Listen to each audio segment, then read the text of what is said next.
I pulled into my mother's driveway after my 12-hour shift at the hospital rain, hammering my windshield so hard I could barely see. That's when I heard it. My son Marcus screaming. Not inside the house, outside. I threw open my car door and there he was, my 18-month-old baby standing in the downpour in nothing but his diaper, shivering and sobbing. My mother Dorothy stood in the doorway watching him, arms crossed. "I don't raise bastards," she spat. My sister Brittany appeared behind her laughing. "Serves you right, filthy little whore." I scooped up Marcus and ran. The headlights came out of nowhere. Pain exploded through my body as I flew through the air. As I lay bleeding on the asphalt, I saw the driver, David Hartley, the man who destroyed my life 2 years ago. The rain mixed with blood as I struggled to focus on the figure stepping out of the black Mercedes. David Hartley's face drained of color when he recognized me. For a moment, he stood frozen, then took a step back toward his car. "Dad, what are you doing?" A teenage girl's voice cut through the storm.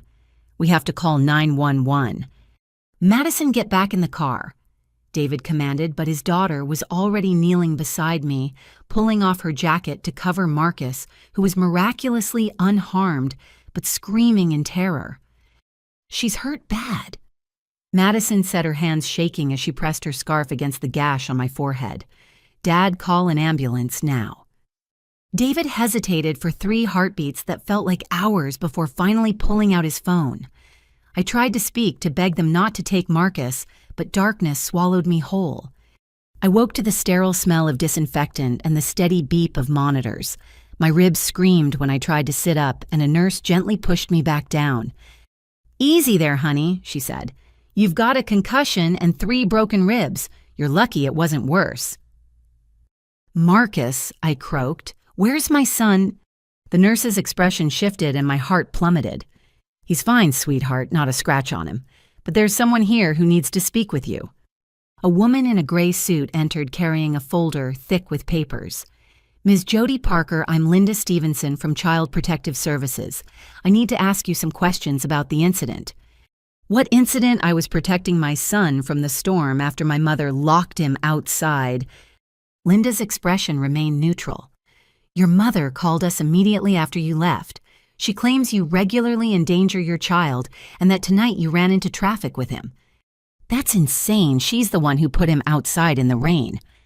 "I understand this is distressing," Linda continued flipping through her folder. "But this isn't the first report we've received about you. There have been anonymous calls over the past 6 months citing concerns about your parenting." My blood ran cold. 6 months of calls. Who's been calling?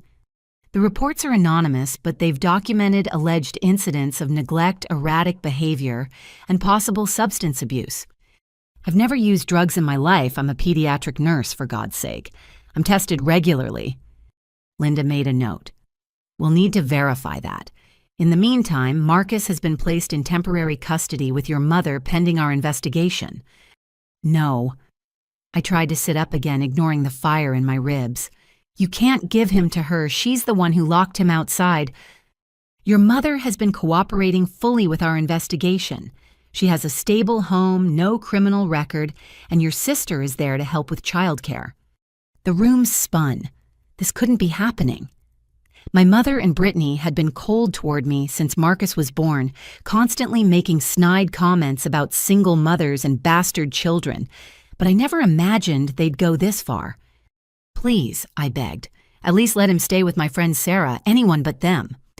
I'm sorry, but family placement takes priority. You'll have a hearing in 72 hours. I suggest you get a lawyer. After Linda left, I lay there trying to process what was happening. How had my life spiraled so completely out of control? Just this morning, Marcus and I had been eating breakfast together, him babbling happily in his high chair, while I got ready for work. Now he was with the very people who'd thrown him into the rain. A soft knock interrupted my thoughts. A young nurse peeked in, glancing nervously down the hallway before entering. I shouldn't be doing this, she whispered, but that girl who was at the accident scene, Madison Hartley, she's been in the waiting room for 3 hours asking about you. David Hartley's daughter. The nurse nodded. She seems really upset. Keeps saying she needs to talk to you, that it's important. Should I send her away? I thought about David's hesitation at the accident scene, how he'd looked ready to flee. Why would his daughter care what happened to me? Send her in, I decided.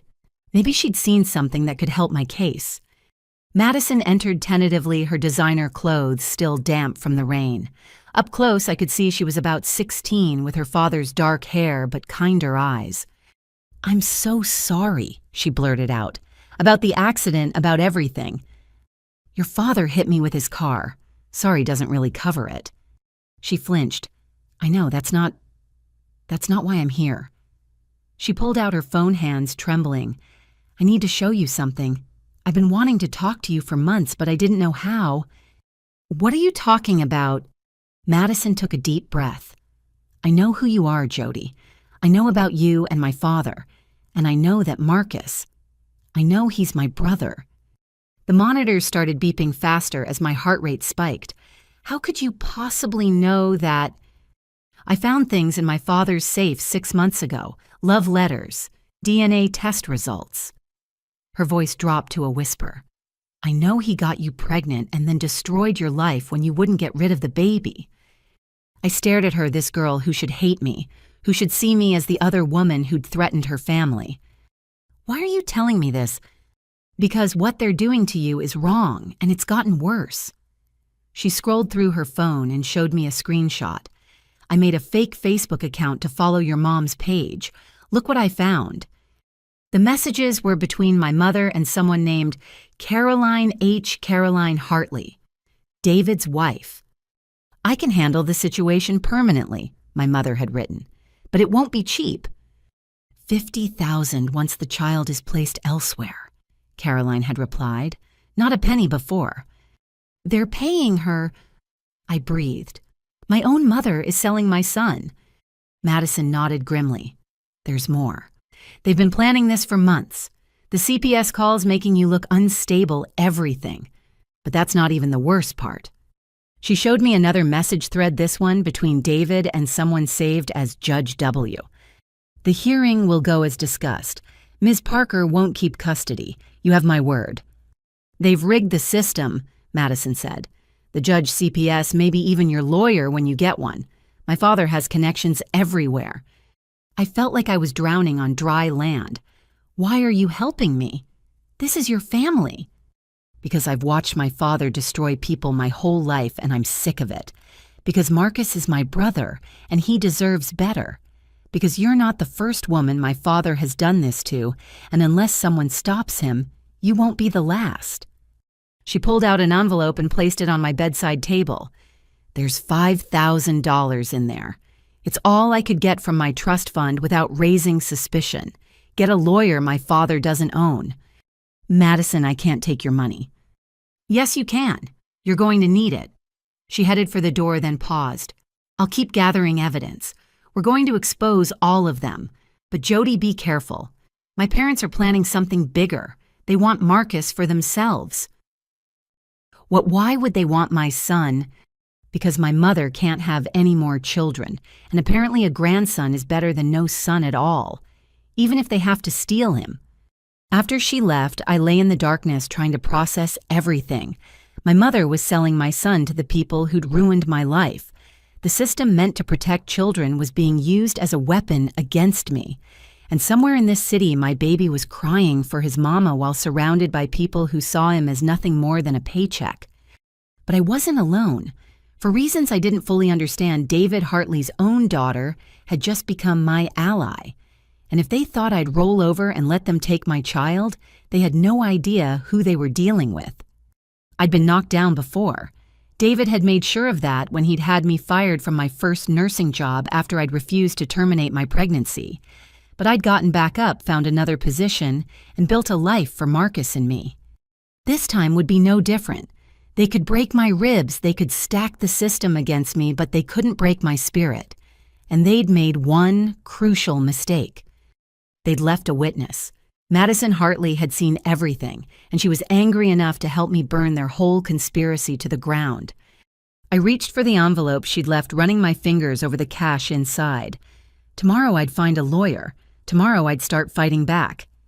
Tonight I'd lie here and plan exactly how I was going to get my son back and make every single one of them pay for what they'd done. The storm outside was passing, but the real tempest was just beginning. And this time, I wouldn't be the one left standing in the rain. The next morning brought pain medication and an unexpected visitor. Madison Hartley slipped into my room just as the breakfast tray arrived, looking over her shoulder like a spy in enemy territory. "I told the nurses I'm your cousin," she said quickly. "We need to talk. I couldn't sleep all night thinking about what else you need to know." I pushed aside the rubbery, scrambled eggs, my appetite non-existent. "Madison, I appreciate what you did yesterday, but you should be careful. If your father finds out—" "He won't." She pulled a chair close to my bed. "He thinks I'm at Sophie's house studying for finals. But listen, there's something I didn't tell you yesterday. Something about Marcus." My chest tightened. "What about him?" She took a shaky breath. 6 months ago, I was looking for my passport in my dad's safe. That's when I found everything. Not just the letters you wrote him during your relationship, not just the DNA test he had done when you were pregnant. I found records of him stalking you. Stalking me. Photos of you at work, at the grocery store, at the park with Marcus. Detailed notes about your routines. He's been watching you both for over a year. The room suddenly felt too small. But why, he made it clear. He wanted nothing to do with us. Madison pulled out her phone again, showing me photos she'd taken of documents. Because of this, my grandmother, his mother, died 8 months ago. She left a trust fund specifically for any grandchildren, legitimate or not. $5 million per child. I nearly choked. $5 million. He can't access it himself, but whoever has custody of Marcus controls that money until he turns 21. That's why my mother wants him too. It's always about money with them. The pieces clicked into place, the sudden interest in my son, the elaborate scheme to take him. They didn't want Marcus. They wanted his inheritance. "But how did your grandmother even know about Marcus?" Madison smiled sadly. "Grandma Elena wasn't like the rest of my family. She had investigators who kept tabs on my father. She knew about all his affairs, all his secret children. She told me once that she was leaving money to all her grandchildren because someone needed to do right by them. There are others, at least 3 that I've found evidence of. You're the only one who kept the baby, though. The others, my father made sure they didn't have that choice." I thought of David's charming smile, his promises when we'd worked together at my first hospital. He'd been so persistent, so romantic. I'd been 26 and naive, believing his lies about leaving his wife. The truth had come out when I'd announced my pregnancy, thinking he'd be happy. Instead, he'd turned cold, cruel, threatening to destroy my career if I didn't take care of it.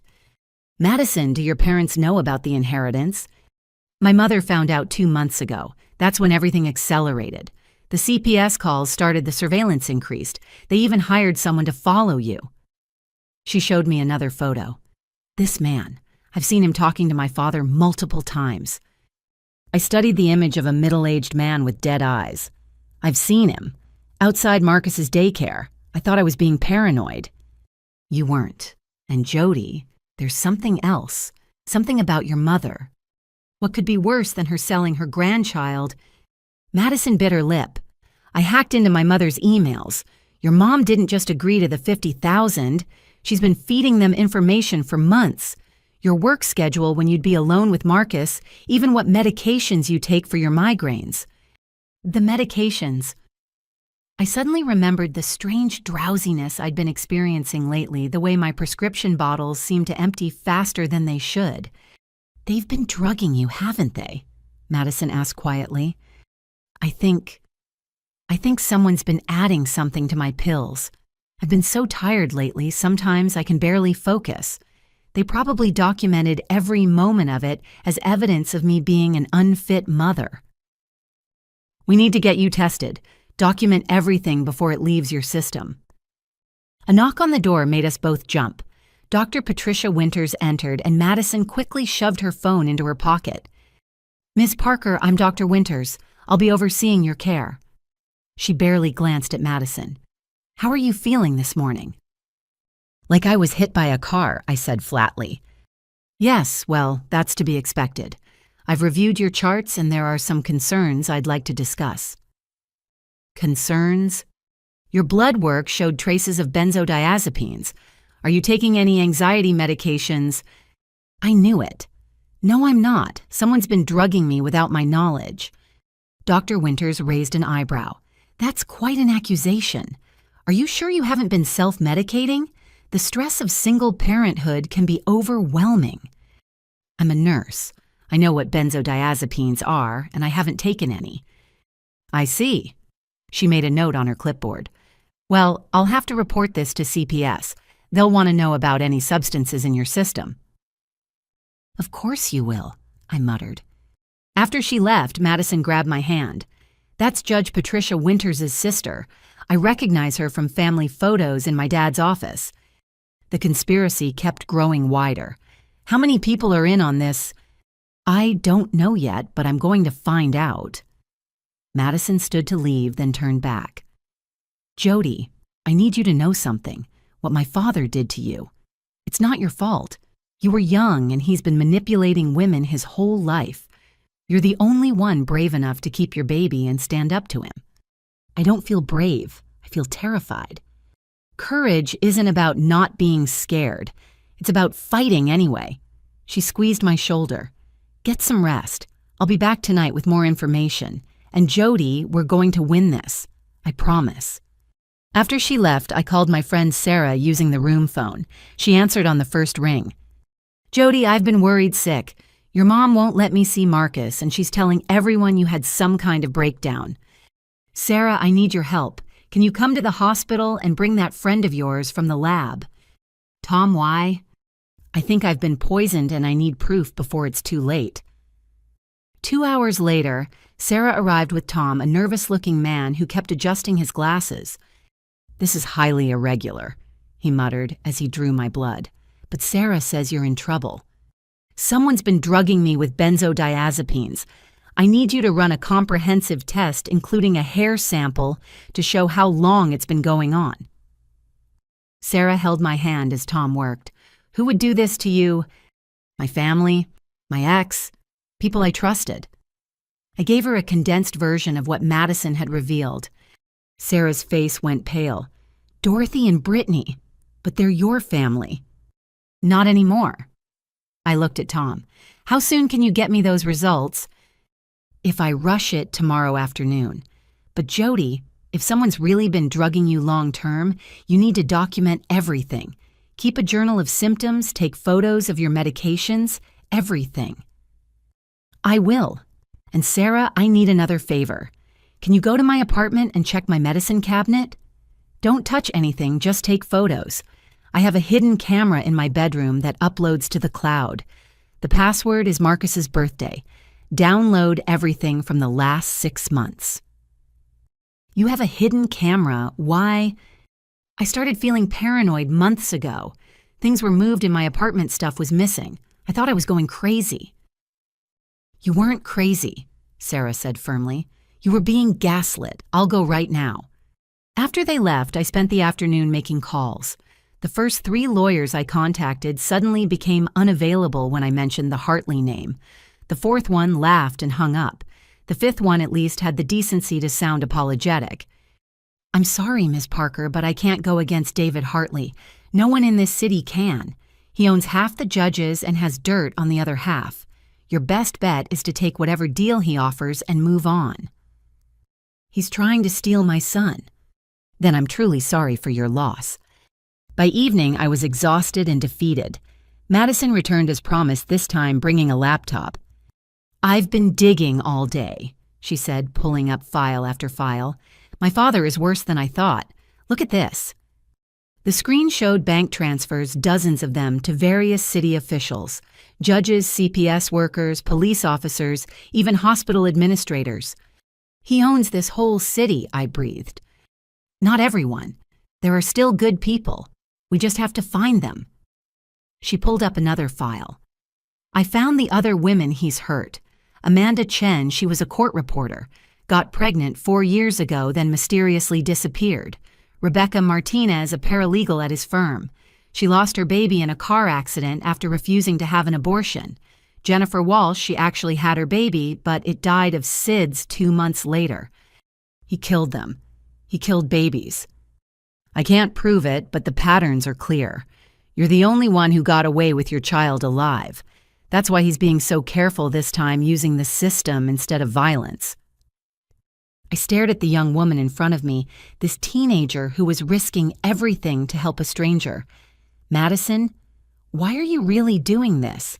This is your father, your family. She was quiet for a long moment. When I was 12, I had a best friend named Lucy. Her mom was our housekeeper. One day, Lucy told me her mom was pregnant and she was excited to be a big sister. A week later, they were both gone. My father said they moved back to Mexico, but Lucy was born in Dallas. She'd never even been to Mexico. You think? I found Lucy on Facebook last year. Her mom died in a deportation center while 8 months pregnant. My father had her arrested on fake charges because he'd gotten her pregnant, and she refused to terminate. Lucy's in foster care now. Oh, Madison. I couldn't save Lucy's family, but maybe I can save yours. She wiped her eyes and returned to the laptop. Now I found something interesting about your mother. There's no birth record for a Jody Parker born to Dorothy Parker in any hospital in the state. What, that's impossible? That's what I thought. But there is a record of a baby Jane Doe found at a fire station the same month and year you were supposedly born. She was adopted by a Dorothy Mills who later married and became Dorothy Parker. The room spun. Are you saying I'm adopted? I'm saying the records are weird, really weird, and there's more. Your sister Brittany has been depositing large amounts of cash weekly for the past 6 months, way more than a grocery store clerk should have. Where's the money coming from? I'm still tracking that, but I have a theory. Remember that man who's been following you? I think someone's paying your family to spy on you long before my parents got involved. The question is who? A nurse came in to check my vitals, ending our conversation. Madison promised to return tomorrow with more information and left me alone with my thoughts. I stared at the ceiling, trying to process everything. My son was a pawn in a $5 million game. My ex had possibly murdered other women and their babies. My mother might not even be my real mother. My sister was being paid by someone to watch me. And somewhere in this city, my 18-month-old son was probably crying for his mama while surrounded by people who saw him as nothing but a lottery ticket. But I had something they didn't expect. I had an ally on the inside, a brilliant teenager with a conscience and access to their secrets. I had friends like Sarah who believed in me, and I had a mother's rage that burned hotter than any conspiracy they could build. Tomorrow the custody hearing would happen with or without a lawyer. They thought they'd already won, that their rigged system would hand them my baby wrapped in a bow. They had no idea what was coming. Madison was right about courage. It wasn't about not being scared. It was about fighting anyway. And I was ready to fight with everything I had. Sarah arrived at the hospital early the next morning, her face grave and her hands shaking as she clutched a manila folder. Jody, you need to see this. I went to your apartment like you asked, and God, I don't even know how to tell you this. Just show me, I said, bracing myself for whatever fresh hell awaited. She spread photos across my hospital bed, my medicine cabinet, my bedroom, my kitchen. At first glance, everything looked normal. Then she pointed to small details I'd missed. See this. She indicated a tiny hole in the bathroom wall. That's a camera. There's another one in your bedroom air vent and one in the kitchen smoke detector. Someone's been watching me in my own home. For months, based on the dust patterns. But that's not the worst part. She pulled up videos on her phone from my hidden camera. I found this from 2 weeks ago. The timestamp showed 3 a.m. My apartment was dark, but the night vision clearly showed 2 figures entering with a key. My sister Brittany and my ex-boyfriend Ryan. That's impossible. Ryan and I broke up over a year ago when I got pregnant. He wanted nothing to do with Marcus. Keep watching, Sarah said grimly.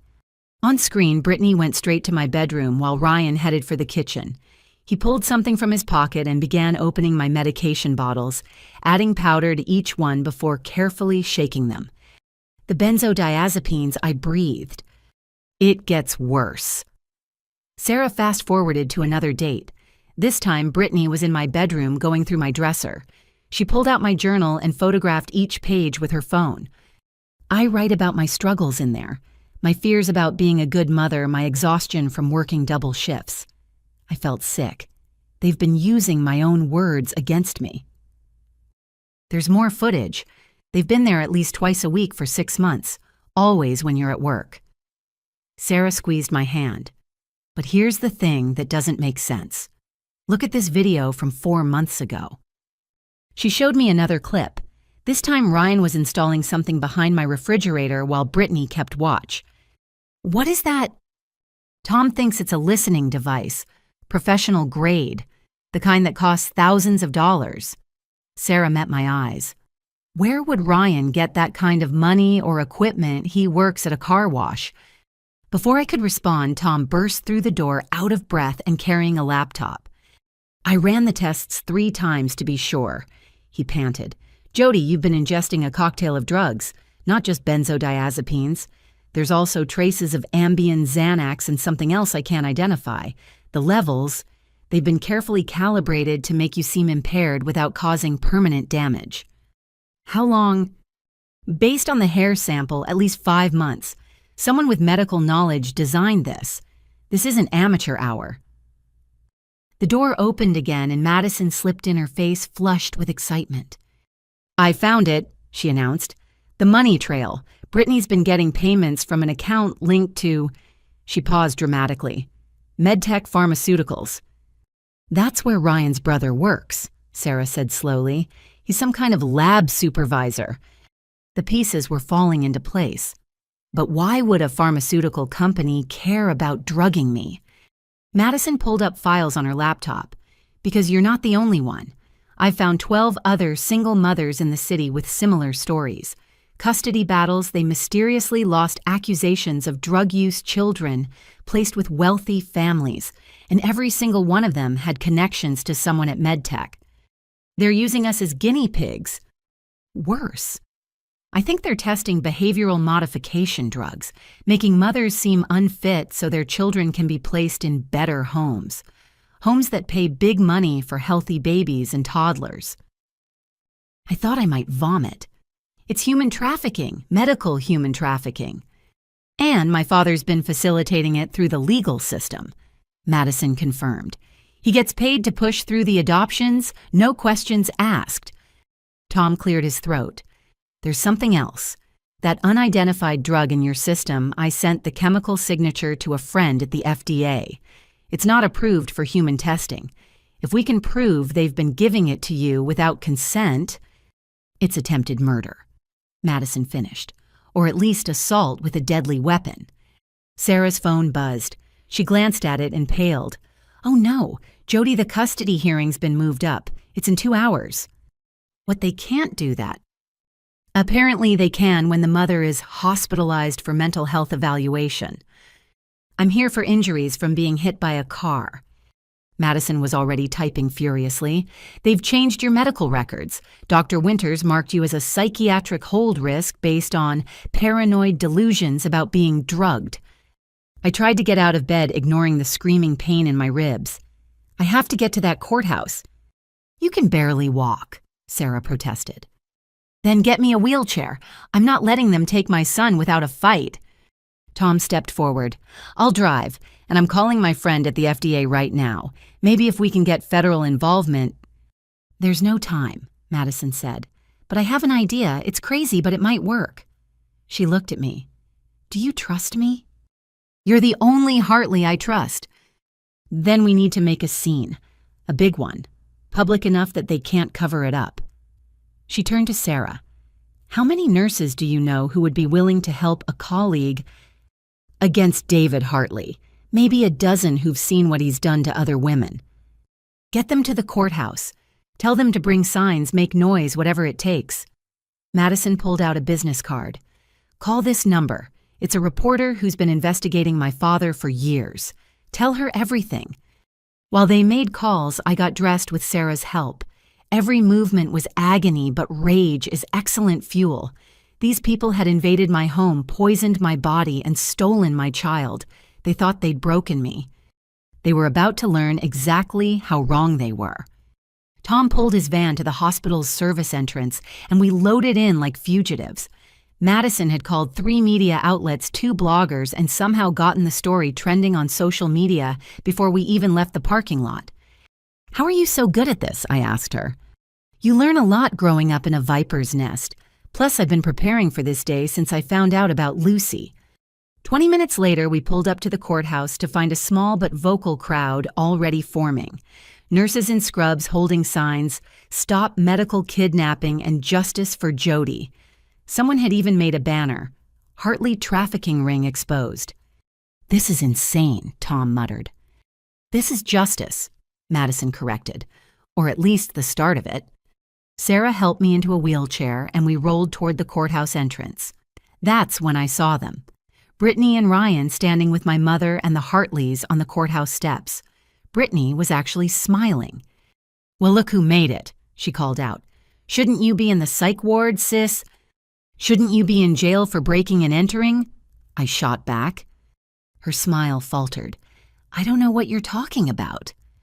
"Really, because I have video of you and Ryan drugging my medications, every single visit to my apartment, every single crime." Ryan stepped forward, his face flushed. "You're crazy. You've always been crazy. That's why I left you. You left because David Hartley paid you to, just like he's paying you now." I looked him dead in the eye. "Tell me, Ryan, how much is my son worth to you? What's the going rate for destroying a family?" "You destroyed yourself," Brittany spat. "Single mother working all hours, barely keeping it together. Marcus deserves better." "He deserves his mother. A mother who's so drugged she can't even stand." Dorothy finally spoke, her voice dripping with false concern. "Look at yourself, Jody. You can't even walk. How can you care for a baby?" "I can't walk because your friend David hit me with his car."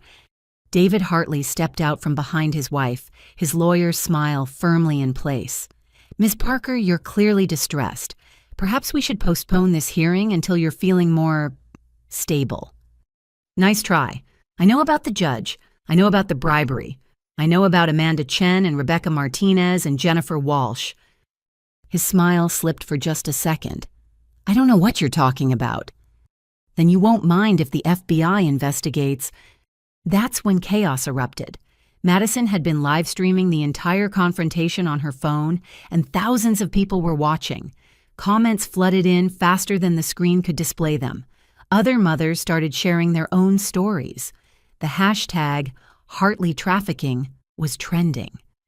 Caroline Hartley grabbed for Madison's phone. "You little brat, give me that." "Don't touch me." Madison backed away, still streaming. "Tell them, Mom. Tell them about the $50,000 you promised Dorothy. Tell them about the others." "Madison Elise Hartley, you stop this right now?" "No, I'm done being quiet. I'm done watching you destroy lives." She turned to the camera. "My name is Madison Hartley, and my father is a monster who traffics children through the family court system. I have proof, and I'm sending it to every news outlet in the country." David lunged for his daughter, but Tom and several nurses formed a protective barrier. The crowd was growing, and I could hear sirens in the distance. "You want to know the best part?" I called out, my voice carrying across the chaos. "The drugs you've been giving me, the FDA knows. The FBI knows. That pharmaceutical company you're all in bed with, they're about to lose everything." Brittany's face went white. "Ryan, what is she talking about?" "Shut up," he hissed. "Oh, he didn't tell you." I laughed, though it hurt my ribs. "The drugs they've been testing aren't just benzodiazepines. They're experimental behavioral modifiers, illegal ones. Every single dose you helped give me is a federal crime."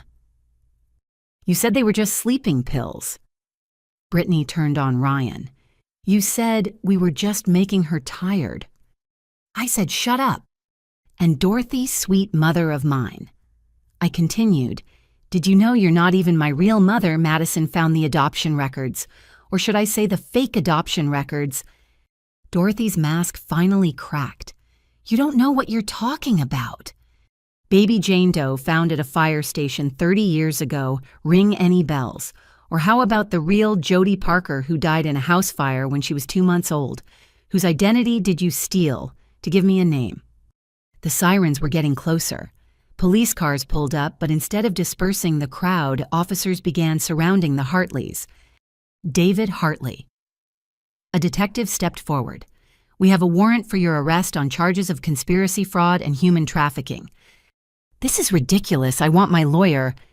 You might want several, the detective said dryly. Caroline Hartley. You're under arrest as well, and we'll be needing to speak with Dorothy Parker, Brittany Parker, and Ryan Fitzgerald. As they were being handcuffed, Madison ran to me, tears streaming down her face. We did it, she sobbed. It's over. Not yet, I said, gripping her hand. Not until I have my son back. A CPS supervisor I didn't recognize approached us. Ms. Parker, I'm Janet Williams. I'll be taking over your case. Given the circumstances, we're immediately returning Marcus to your custody.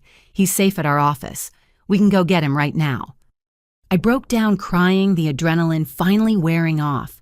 Sarah hugged me carefully, mindful of my ribs, while Madison continued streaming, making sure everything was documented. As we headed to get Marcus, I looked back at my family being loaded into police cars. Dorothy caught my eye, and for the first time in my life, I saw fear in her face. You'll regret this, she mouthed. No, I said, though she couldn't hear me. The only thing I regret is not seeing who you really were sooner. The crowd parted for our van, people cheering and crying. Some held up their phones, sharing their own stories of stolen children and corrupt courts. Madison had lit a spark, and it was spreading like wildfire.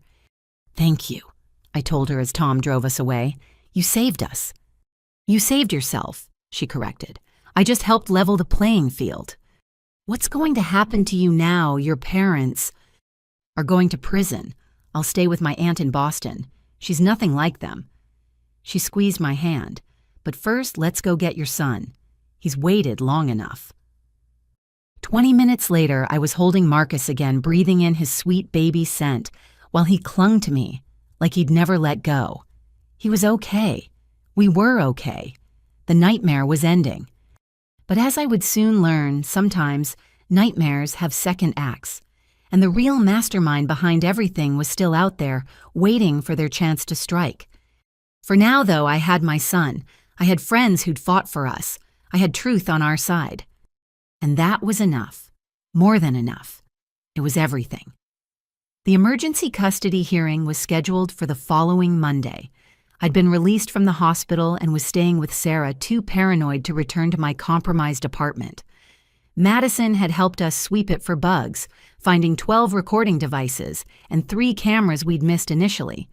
The violation made my skin crawl, but at least now I knew the extent of their surveillance. Marcus hadn't left my sight since our reunion. He was clingier than usual, waking up screaming from nightmares and refusing to let anyone but me hold him. The pediatrician said it was normal trauma response, but watching my baby suffer because of what they'd done made my rage burn even hotter. Your lawyer's here, Sarah announced, leading a well-dressed woman into the living room. I'd finally found representation through Madison's aunt in Boston, who'd connected me with Angela Morrison, a family law attorney, known for taking on impossible cases. She was sharp determined and, most importantly, had no connections to David Hartley. I've reviewed everything, Angela said, spreading files across the coffee table. The drugging, the surveillance, the bribery. It's extensive, but there's a problem. My heart sank. What kind of problem? The emergency hearing judge is Patricia Winters. The same Patricia Winters whose sister treated me at the hospital. The very same. I filed a motion for recusal based on conflict of interest, but Angela hesitated. She denied it, said there's no legal basis since her sister isn't a party to the case. But she literally falsified my medical records, which we can't prove yet. Dr. Patricia Winters covered her tracks well. Your records show concerning behavior and potential psychiatric issues, but nothing actionable. It's all carefully worded opinions. I shifted Marcus on my lap, trying to stay calm for his sake. So, we're walking into a rigged courtroom. Yes, but we're not going down without a fight. I've subpoenaed the video evidence from your apartment, the lab results showing the drugging and Madison's recordings. Even a corrupt judge will have a hard time ignoring all of that. You don't know David Hartley, I muttered. No, but I know the law. And more importantly, the media attention on this case is intense. Judge Winters can't simply hand him custody without cause anymore. Too many eyes are watching. Monday morning arrived too quickly. I dressed carefully in my best suit, trying to project stability and competence, despite the anxiety clawing at my insides. Sarah had taken the day off to watch Marcus. Bringing him to court felt too risky with the Hartleys still out on bail. The courthouse was packed with reporters and supporters. Madison was there, sitting pointedly on my side of the courtroom despite her parents' glares. She'd been staying with her aunt but had driven down specifically to support me. All rise for the Honorable Judge Patricia Winters, the bailiff announced. Judge Winters was an older woman with cold eyes and an even colder smile. She looked directly at David Hartley and gave an almost imperceptible nod. My stomach churned. We're here for the emergency custody hearing regarding minor child Marcus Parker, she began. I see we have quite the crowd today. Let me be clear, this is a court of law, not a circus. Any disruptions will result in removal. David's lawyer, a slick man named Preston Chambers, stood first. Your Honor, we're requesting immediate transfer of custody to my clients based on the mother's demonstrated instability and inability to provide a safe environment. Objection, Angela said firmly. The only danger to the child came from the petitioners themselves, as evidenced by— I haven't asked for arguments yet, Ms. Morrison, Judge Winters cut her off. Mr. Chambers, continue. I watched in growing horror as my lawyer was systematically silenced. Every time Angela tried to present evidence, Judge Winters found a reason to dismiss it. The videos were inadmissible due to chain of custody issues. The drug tests were inconclusive without proper medical supervision. Madison's testimony was hearsay from a minor with emotional investment. This is insane, I whispered to Angela. Stay calm, she whispered back. She's overplaying her hand. This is all being recorded. Preston Chambers presented his case like a practice performance. Photos of me looking disheveled taken while I was drugged, testimony from Brittany about my erratic behavior, which she'd caused, and medical records from Dr. Patricia Winters completely falsified. Furthermore, Your Honor. Preston continued, we have concerns about Ms. Parker's living situation. She's currently homeless, staying with friends, unable to provide stable housing for a child. Because they made my apartment unsafe. I couldn't help but protest. Ms. Parker, you'll remain silent unless questioned, Judge Winters snapped. One more outburst and I'll have you removed. Angela squeezed my arm in warning, but something felt off. Preston seemed nervous, kept glancing at his phone. David was sweating despite the cool courtroom. Even Judge Winters appeared distracted. Then I saw it. Madison was typing furiously on her phone, a small smile playing at her lips. She caught my eye and mouthed, "Wait for it." Preston was in the middle of explaining why the Hartleys would provide a better home when the courtroom doors burst open. FBI agents flooded in, led by a woman in a sharp black suit. Judge Patricia Winters, you're under arrest for corruption, conspiracy, and violation of judicial ethics, the lead agent announced. The courtroom erupted. Judge Winters shot to her feet. This is outrageous. You can't arrest me in my own courtroom. Actually, we can. The agent, whose badge identified her as Special Agent Jennifer Coleman, smiled grimly. Especially when we have video evidence of you accepting a $100,000 bribe from David Hartley last Tuesday. My jaw dropped. Madison caught my eye again and winked. She'd done more than just gather evidence. She'd set a trap. Your Honor. Angela stood smoothly. Given these circumstances, I move for immediate dismissal of this case and restoration of full custody to my client. You can't dismiss anything, Judge Winters sputtered as agents cuffed her. This hearing isn't over. It is now, Agent Coleman said. We'll be reviewing every case you've presided over for the last 5 years, Judge Winters. I hope you enjoyed your career because it's over." As they led the judge away, Preston Chambers tried to salvage the situation. "Your Honor, we need a continuance." "What you need is a new lawyer," Agent Coleman informed him. "We have evidence of your participation in this conspiracy as well. I suggest you remain available." David Hartley's face had gone from red to white to an interesting shade of green. "This is a setup, that little brat." He pointed at Madison. "Careful, Dad," Madison said coolly. "Threatening a federal witness is another crime to add to your collection." Caroline grabbed her daughter's arm. "How could you do this to us?" Madison jerked away. "How could you do this to innocent children? To Marcus, to all the others? Everything we did was for the family." "No, everything you did was for money, and now you're going to pay for it." Agent Coleman approached me. "Ms. Parker, we've been building this case for months, but Madison's evidence gave us what we needed to move. You should know this goes far deeper than your individual case. We've uncovered a multi-state trafficking ring involving dozens of judges, lawyers, and CPS workers." "Multi-state," Angela breathed. "MedTech Pharmaceuticals has been running this operation in 12 states, using vulnerable single mothers as test subjects for illegal drugs, then facilitating illegal adoptions when they're deemed unfit. The children are sold to wealthy families for hundreds of thousands of dollars." I felt sick. How many children? "We're still counting. Hundreds at least, maybe thousands over the last decade." The courtroom was clearing out, reporters shouting questions, supporters cheering. In the chaos, I noticed David trying to slip out a side door. 2 agents stopped him immediately. "Going somewhere, Mr. Hartley?" Agent Coleman asked. "I want my lawyer," he said stiffly. "The one we just arrested, or would you like to call another? You might need several. The charges include trafficking, conspiracy, fraud, bribery, and that's just the federal level. The state has their own list." As they led David away, he locked eyes with me. The charming mask was completely gone, replaced by pure hatred. "This isn't over," he snarled. "Yes, it is," I replied. "You lose." A clerk appeared, looking flustered. Given the circumstances, all of Judge Winters' cases from today are void. Ms. Parker, you retain full custody of your son. The emergency petition is dismissed with prejudice." Angela hugged me as tears streamed down my face. "We did it. You're safe. Marcus is safe." "Thank you," I sobbed. "Thank you so much." Madison approached hesitantly. "Jody, I'm sorry about all of this. I know it doesn't fix what my family did." I pulled her into a fierce hug.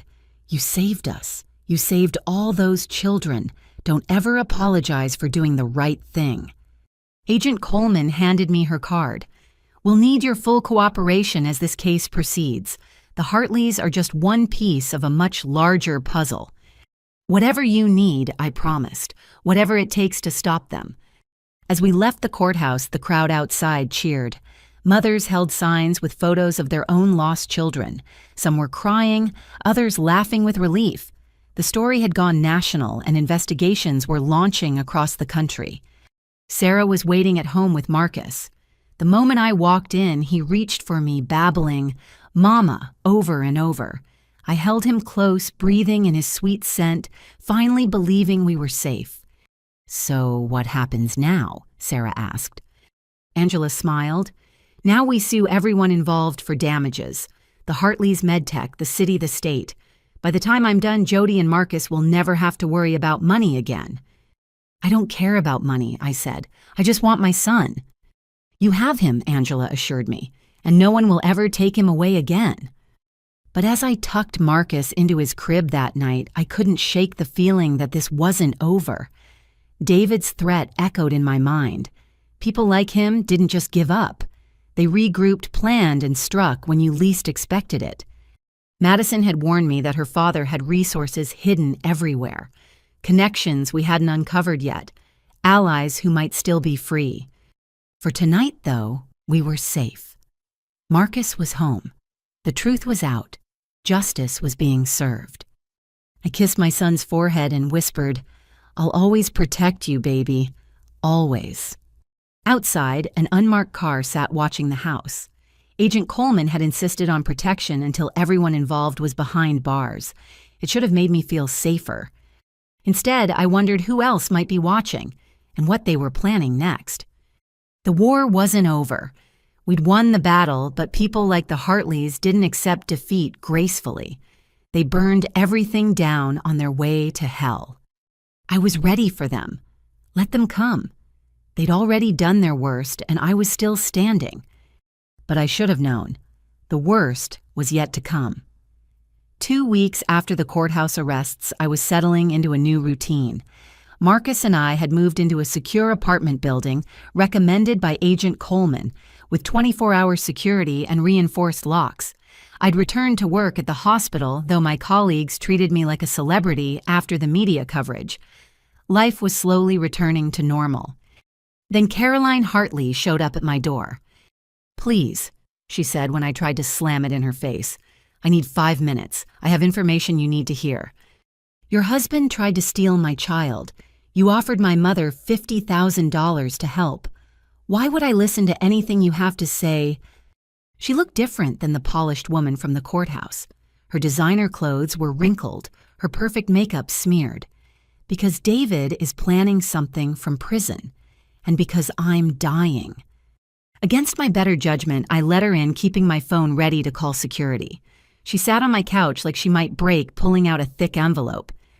"I was diagnosed with pancreatic cancer 8 months ago," she began. "Stage 4. The doctors gave me 6 months to a year. I've been using that time to document everything David's done over the past 20 years. Why should I believe you?" She pulled out medical record CT scans showing the masses in her pancreas. "I spent 23 years enabling that monster. I looked the other way while he destroyed lives because it was easier than facing the truth. But when I got my diagnosis, I realized I didn't want to die with all his victims on my conscience. So this is about clearing your conscience before you meet your maker. Partly, but mostly it's about making sure he never hurts another child." She opened the envelope, revealing photographs, documents, bank statements. "David has 3 other children from affairs, all boys. Their mothers were paid off or threatened into silence. He's been collecting child support from their adopted families while simultaneously embezzling from trust funds set up in the children's names." I studied the documents, my hands trembling. These dates. Some of these children would be teenagers now. 17, 14, and 11. All placed with wealthy families who have no idea their adopted sons are David's biological children. He's been playing a long game, planning to reclaim them when they turn 18 and inherit their trust funds. That's sick. That's David. But here's what you don't know. The FBI only found part of his network. He has a partner, someone high up in state government, who's been protecting the operation. Someone who's still free. My blood ran cold. Who? I don't know their identity. David always referred to them as the director. But I know they're planning to continue the operation without him. And Jody, they want Marcus. Over my dead body. That might be their plan. Caroline pulled out another document. This is a contract David signed 3 days before his arrest. It transfers all rights to Marcus's trust fund to a shell company called Prometheus Holdings. I've been trying to trace it, but it's buried under layers of offshore accounts. Why are you telling me this? Why help me? Caroline met my eyes, and for the first time, I saw genuine emotion there. Because I have 6 weeks left, maybe less. I've spent my entire adult life as David's accomplice. I want to spend my last days doing something right. Help me expose the director, and I'll give you everything. 20 years of evidence, account numbers, names, everything you need to bury them all. What's the catch? No catch, but I need something from you. She pulled out a small recording device. I need you to visit David in prison wearing this. He'll never suspect you're working with me. Let him threaten you, boast, maybe even reveal the director's identity. He always did love to monologue when he thought he was winning. I stared at the device, then at the dying woman who'd helped orchestrate my nightmare. You really think I'd work with you after everything you've done? I think you're a mother who'll do anything to protect her son. And right now, I'm your best shot at finding out who's still targeting him." She stood to leave, placing the envelope on my coffee table. "My number's in there, along with proof of everything I've said. Take your time. Think about it. But Jody, don't take too long. Neither of us has much time left." After she left, I called Angela immediately. She arrived within an hour along with Agent Coleman. "This is highly irregular," Coleman said, examining the documents. "Caroline Hartley is facing federal charges. She shouldn't be contacting you." "But is she right?" I pressed. "Is there someone still out there?" Coleman exchanged glances with Angela. "We've suspected there was a higher-level player, but we haven't been able to identify them. These documents, they fill in gaps we've been struggling with." "So what do I do?" Angela studied the contract Caroline had left. "This shell company, Prometheus Holdings. I've seen that name before." She pulled out her laptop, typing rapidly. "Here, it's listed as a donor to Judge Winter's last campaign. And look, they also donated to the district attorney, the police commissioner, and oh my God." "What?" "The lieutenant governor, Patricia Morse. She's on the board of directors for MedTech Pharmaceuticals." Coleman grabbed the laptop. "Are you certain?" "It's buried in subsidiary filings, but yes, she's been on their board for 5 years, right when this trafficking operation started expanding." I felt sick. The lieutenant governor. Someone who could become governor if anything happened to the current one. Someone with the power to appoint judges, influence prosecutions, and protect a massive criminal enterprise. "I'll do it," I said suddenly. "I'll wear the wire and visit David." "Absolutely not," Coleman said. "It's too dangerous." "He's in prison. How dangerous can it be?" "He still has allies, guards who could be bought, other inmates who owe him favors. We can't risk it." "Then what do you suggest? We just wait for this director person to make their move." My phone rang before anyone could answer. Madison's name flashed on the screen. "Jody." She sounded panicked. "I just got a call from my mom's oncologist. She's been admitted to the hospital. She's asking for you. She says it's urgent." I looked at Coleman and Angela. "Caroline's in the hospital." "It could be a trap," Coleman warned. "Or she could be dying and trying to give us crucial information," Angela countered. An hour later, I entered Caroline's hospital room with Agent Coleman beside me. The woman in the bed looked nothing like the put-together socialite who'd visited me. She was skeletal, her skin-gray machines beeping around her. "You came," she whispered. "Talk fast," Coleman said. "What's so urgent?" Caroline struggled to sit up. "The director." I remembered something. David had a meeting 3 months ago.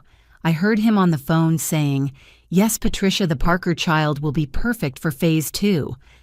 I didn't think anything of it then. "Patricia Morse?" I asked urgently. "I don't know, but phase 2, I found references in his files. It's not just about stealing children anymore.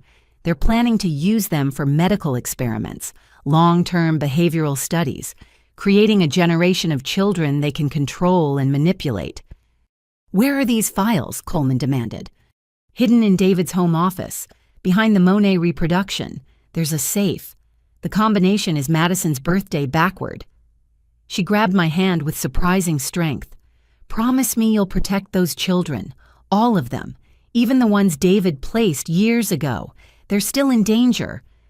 "We'll protect them," I promised. She smiled weakly. "Madison, tell her I'm sorry. For everything.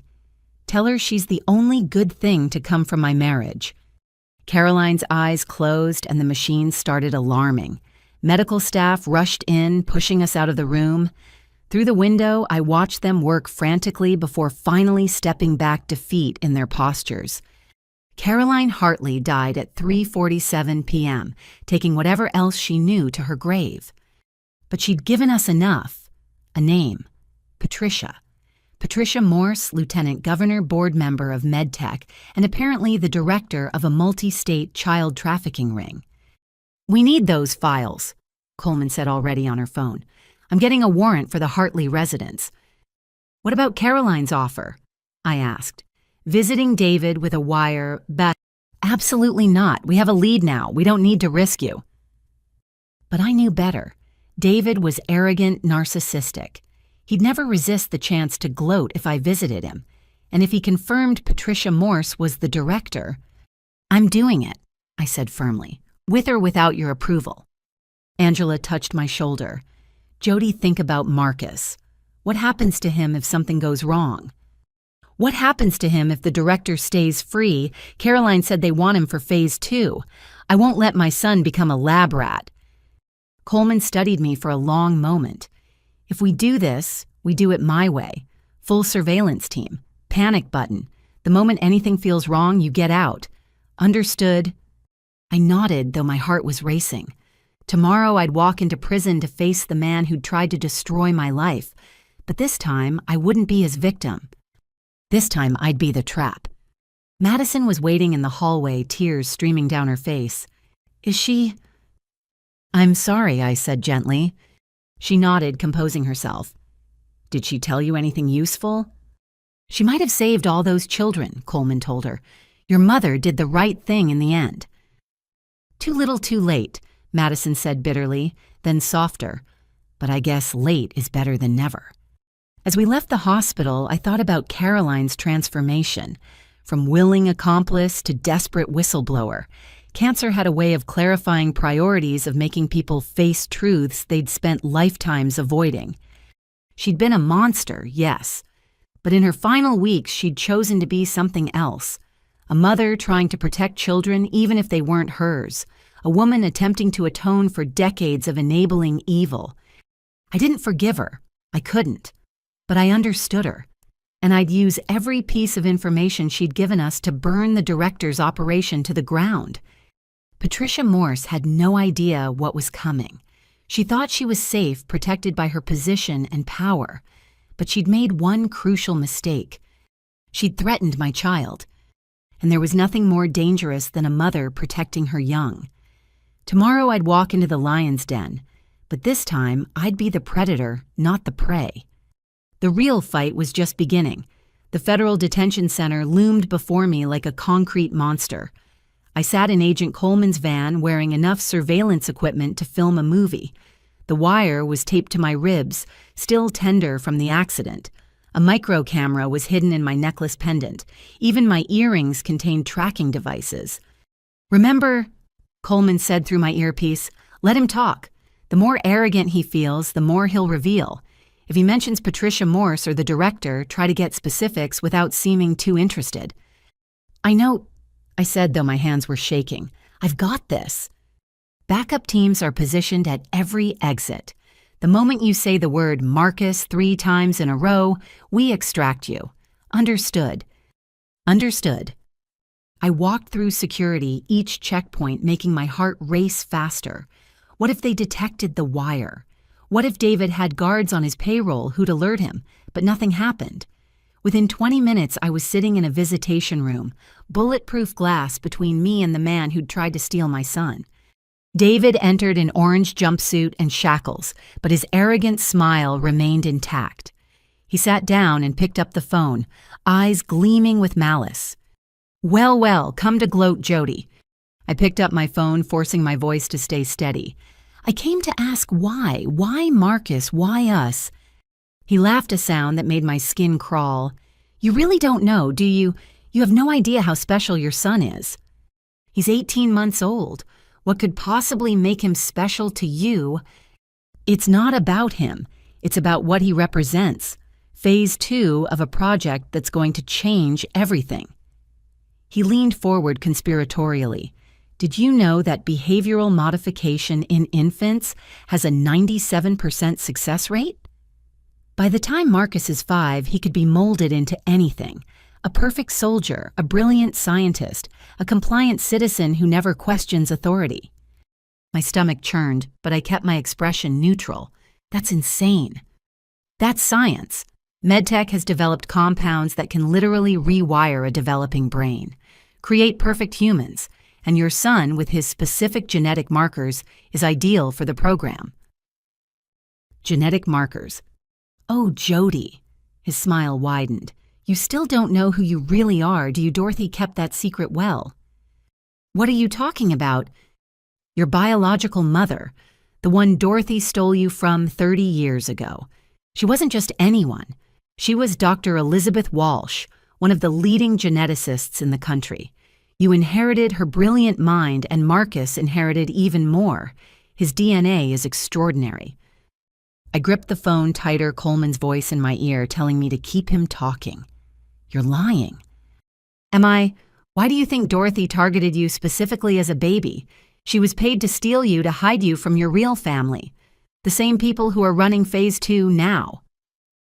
Who's running it? David's eyes glittered. Wouldn't you like to know? Let's just say they're very highly placed. Higher than you can imagine. They've been planning this for decades long before I got involved. Patricia Morse. I threw out the name like bait. His smile faltered for just a second. You've been busy, but Patricia is just middle management.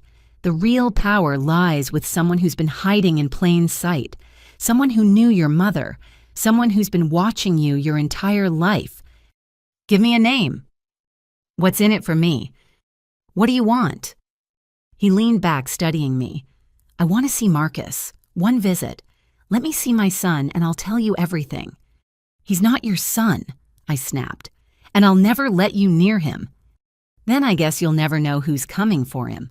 But here's a free tip. Check your apartment building's board of directors. You might recognize a name. What does that mean? Time's up, a guard announced. David stood, his chains clanking. Oh, one more thing. You might want to ask Dorothy about the fire that killed the real Jody Parker. Funny how a house fire starts right after she adopts a stolen baby. Almost like someone was covering their tracks. He hung up the phone and shuffled away, leaving me reeling. Coleman's team extracted me quickly, but my mind was spinning with questions. Back in the van, Coleman was already on her laptop. Your apartment building's board. Holy hell. Dr. Catherine Walsh is listed as a major shareholder. Walsh, like Elizabeth Walsh. Her sister. She's been on the board for 2 years, right when that building opened. Coleman looked up at me. He's right. Someone's been watching you. We need to talk to Dorothy, I said. Now. Dorothy was being held in the county jail awaiting trial. Unlike David, she looked broken. The orange jumpsuit hung on her frame, her usually perfect hair gray at the roots. When she saw me, she started crying. Jody, baby, I'm so sorry. I never meant for it to go this far. Save it, I said coldly. I know I'm not your biological daughter. I know you stole me. What I want to know is why and who paid you to do it. She sobbed harder. I can't. They'll kill me. They're already trying to take Marcus. Tell me the truth, or I swear I'll make sure you never see daylight again. Dorothy looked around nervously, then leaned closer to the glass. I was desperate. My baby had just died, and my husband was threatening to leave me. Then this woman approached me at the hospital, said she knew about a baby who needed a home, no questions asked. She paid me $50,000 to take you and disappear. What woman? I never knew her real name. She went by Dr. K, tall, blonde, cold as ice. She said your biological mother was dead and your family was dangerous. Said if I kept you hidden and never told anyone, we'd all be safe. Dr. K, I repeated. Catherine Walsh. Dorothy's eyes widened. How do you know that name? Because she owns my apartment building. She's been watching me. Oh, God, Dorothy grabbed the phone with both hands. Jody, you have to run. Take Marcus and run. Catherine Walsh isn't just watching you. She's Elizabeth's sister. She blames you for her death. What? How could I be responsible? I was a baby. Elizabeth died in childbirth. Complications from an experimental fertility treatment she'd been developing. Catherine went insane with grief, blamed the baby for killing her sister. She paid me to take you to hide you, but I think she's been planning something all along. Planning what? To use you the way Elizabeth wanted to use you, as a test subject. Elizabeth was working on genetic enhancement, creating superior humans. She experimented on herself during pregnancy. You weren't just her daughter, Jody. You were her prototype. I felt sick. And Marcus is the second generation, even more enhanced. Catherine must have been waiting for you to have a child to continue her sister's work. The pieces were falling into place. David's trafficking ring was just a cover. The real operation was about genetic experimentation, creating enhanced humans with my son as their prize specimen. Dorothy, the fire that killed the real Jody Parker. Catherine said it. Dorothy whispered. Destroyed all records of the switch. As far as the world knew, Dorothy Parker's daughter survived and some other baby died. Perfect cover. I stood to leave my mind reeling. If you're lying to me... I'm not Jody, please. I know I was horrible to you. I was scared. Catherine said if I ever showed you too much affection, if I ever let you feel secure, you might start questioning things. She made me treat you badly to keep you dependent and isolated. I'm so sorry. I left without another word. In the parking lot, Coleman was coordinating with her team. We need to find Catherine Walsh immediately, she said. If she's the director... She's not... I interrupted. She's something worse. She's the origin point. This whole thing started with her sister's genetic experiments 30 years ago. My phone buzzed. Sarah, watching Marcus, texted frantically, "Strange woman at the door claiming to be building management. Says there's a gas leak and we need to evacuate. Something feels wrong." "It's her," I gasped. "Catherine's making her move." We raced across the city, Coleman calling in every available unit. By the time we arrived, police cars surrounded my building. Sarah stood outside with Marcus looking shaken but unharmed. "I didn't let her in," Sarah said. "Something about her eyes. They were so cold. She kept insisting she needed to check on the baby specifically." "Did you get a good look at her?" Coleman asked. "Tall blonde, maybe 60, expensive clothes. She had this weird smile like she was enjoying some private joke." Coleman showed her a photo on her phone. "This her..." Sarah nodded. "That's her. Who is she?" "My aunt, apparently," I said bitterly, "and the woman who's been pulling the strings from the beginning." We searched the building, but Catherine was gone. In my apartment, we found something chilling, a photo album left on Marcus's crib. Inside were pictures of my biological mother, Elizabeth, working in a lab, pictures of her pregnant, and on the last page, a note. "The experiment continues. You can't run from genetics, Jody. Marcus belongs with those who understand his potential. See you soon, Aunt Catherine." There was also a USB drive. Coleman immediately bagged it for evidence, but I already knew what it would contain. Elizabeth Walsh's research, the blueprint for creating genetically enhanced humans, and probably the plan for what they intended to do with my son. "We need to disappear," I told Coleman. "Witness protection, new identities, whatever it takes." "We'll protect you," she assured me. "But Jody, if Catherine Walsh has been planning this for 30 years, she won't give up easily. We need to stop her, not just hide from her." I looked at Marcus, innocent and unaware of the genetic legacy flowing through his veins. He wasn't just my son. He was the culmination of a mad scientist's dream, the second generation of an experiment that started before I was even born. But he was also just a baby who loved goldfish crackers and story time, a little boy who called me Mama and gave slobbery kisses.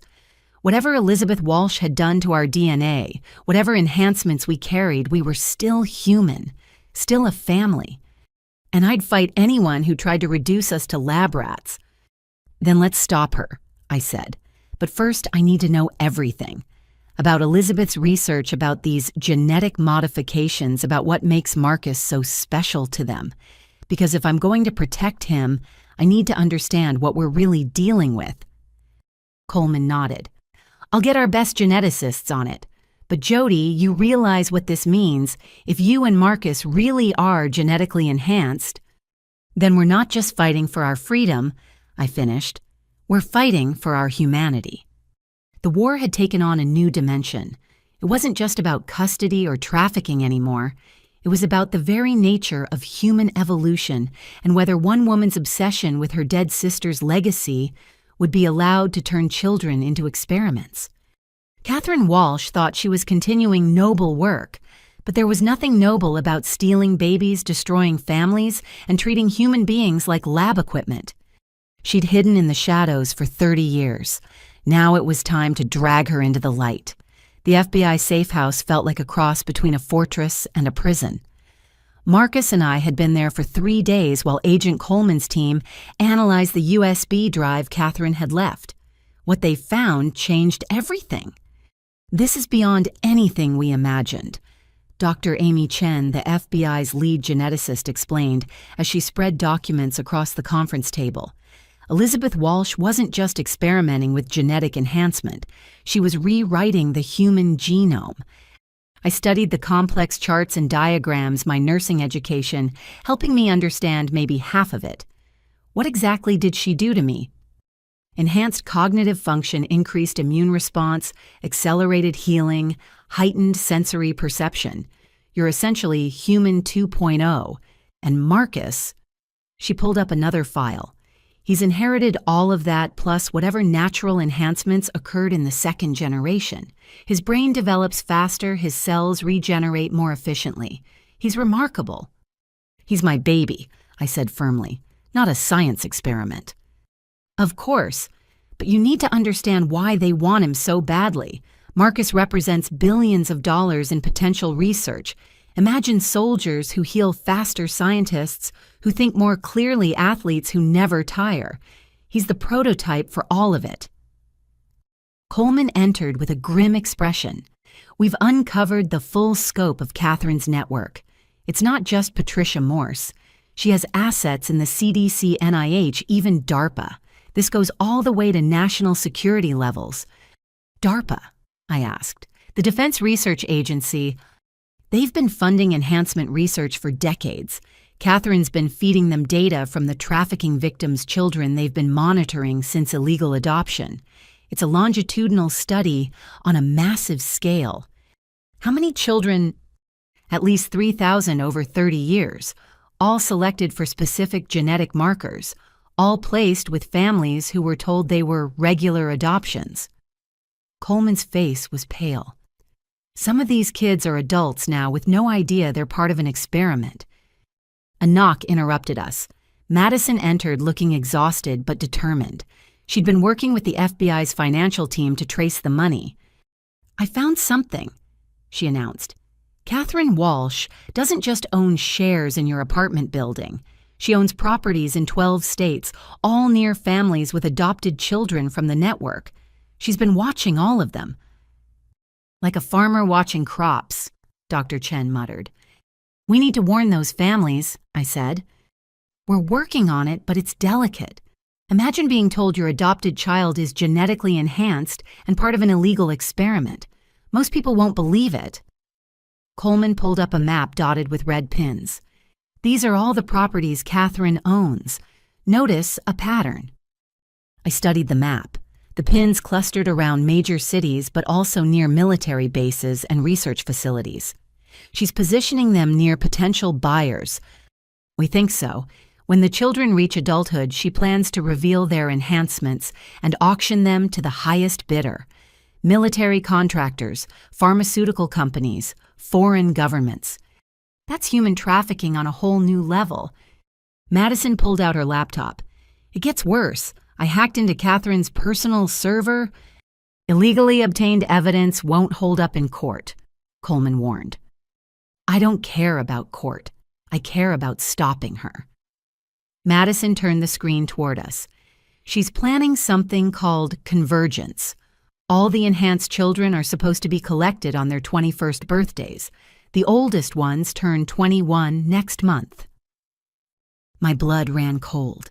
She's going to kidnap 3,000 people. Not kidnap. According to these emails, she has legal documents, contracts the adoptive parents signed without reading the fine print. Technically, she has custody rights that activate when the children become adults. That can't be legal. It's not, but by the time courts sort it out, the subjects will have vanished into black sites for testing. Coleman stood pacing. We need to find Catherine before convergence begins. I might be able to help with that, said a familiar voice from the doorway. We all turned to see David Hartley in shackles flanked by federal marshals. Absolutely not, Coleman said immediately. Hear me out, David said. Catherine played me too. I thought I was running a trafficking ring getting rich off desperate parents. I had no idea about the genetic modification angle. She used me and I want payback. You tried to steal my son, I snarled. To sell him to what I thought were wealthy parents, not to turn him into a lab rat. Even I have limits. He looked genuinely disturbed. I have children in this program too. Remember, you think I want them experimented on. Coleman considered this. What do you know? Catherine has a private facility in Montana, off the grid, heavily secured. That's where she plans to take the subjects for initial testing. I've been there once. I can draw you a map, provide security codes. In exchange for what? Coleman asked suspiciously. Protective custody for my biological children, all of them, and a reduced sentence. Reduced sentence, I laughed bitterly. You're facing life in prison. Without my help, 3,000 young adults disappear into medical experimentation. With my help, you stop Catherine and save them all. Seems like a fair trade. I hated that he was right. Madison looked torn while Coleman was clearly calculating options. I'll consider it, Coleman finally said. But first prove your information is good. Tell us something we can verify immediately. David smiled. Check the basement of St. Mary's Hospital. Catherine has a hidden lab there. She's been taking tissue samples from newborns for 30 years looking for enhancement candidates. The head of pediatrics, Dr. Morrison, is on her payroll. Coleman immediately made a call. Within an hour, we had confirmation. The lab existed, filled with genetic material from thousands of babies. Dr. Morrison was arrested trying to destroy evidence. The facility in Montana. Coleman said to David, "Talk." As David provided details, I stepped outside for air, my head spinning. Marcus toddled after me into the safe house's secured garden, chasing a butterfly with enhanced reflexes no normal toddler should have. Was that what we were, enhanced humans? The next step in evolution, or just the products of one woman's mad science? You okay? Madison joined me watching Marcus play. I don't know what we are anymore, I admitted. Human experiments, something in between. You're Jody, she said simply. Marcus is Marcus. Whatever's in your DNA doesn't change who you are. It just explains why you're so strong, why you never gave up even when everything was against you. The enhancements gave me strength. No, you gave you strength. The enhancements just made sure your body could keep up with your spirit. Marcus caught the butterfly, gently studied it with unusual focus for a toddler, then let it go. Such careful control for someone so young, such awareness. What happens after we stop Catherine? I asked. The world will know about us, about all of us, 3,000 enhanced humans. We'll never be left alone. Then we make sure the world knows we're people first, enhancement second. We control the narrative. Madison smiled grimly. I've gotten pretty good at social media warfare. We can use that. Coleman returned, looking energized. David's intel checks out. We're planning a raid on the Montana facility. But Jody, there's something else. We found Catherine's research notes in the hospital lab. She's developed a way to activate dormant enhancements in adult subjects. She doesn't need to wait for the 21-year-olds. She can enhance any of the subjects immediately, including me. Especially you. You're Generation Zero, the first successful enhancement. Your dormant abilities could be extraordinary, but the process... Coleman hesitated. It's dangerous, potentially fatal. She's going to try to activate me, use me as some kind of weapon. We think so, which is why you and Marcus need to stay here while we raid the facility. No, I said immediately. I'm done hiding, done being reactive. If Catherine wants me so badly, let's use that. Make me bait. Absolutely not. She's been controlling my entire life, manipulating events since before I was born. It ends now. Set a trap. Let her come for me. But this time, I'll be ready. Coleman started to protest, but Madison interrupted. She's right. Catherine's obsessed with her sister's legacy. She won't be able to resist the chance to complete Elizabeth's work. Activate the Generation Zero subject. It's too tempting. It's too dangerous. I thought of all the families about to lose their children, all the young adults who had no idea they were products of genetic manipulation, all the babies like Marcus who'd be hunted their entire lives if Catherine's network survived. Everything about my life has been dangerous, I said. At least this time I choose the danger. Coleman sighed. I'll need to run it up the chain, but if we do this, we do it my way. Full tactical support. The moment we have Catherine, we extract you. Deal. As we went inside to plan, Marcus reached for me, babbling happily. I picked him up, feeling his small heart beat against mine. Enhanced or not, he was my baby, and I'd face any danger to ensure he grew up free. Catherine Walsh had played God for 30 years. She destroyed families, experimented on children, and built an empire on the suffering of others. She thought her sister's legacy gave her the right to control human evolution. She was wrong, and I was going to prove it to her. The trap was set. Now we just had to wait for the spider to walk into her own web. The warehouse district at midnight felt like a mouth waiting to swallow us whole.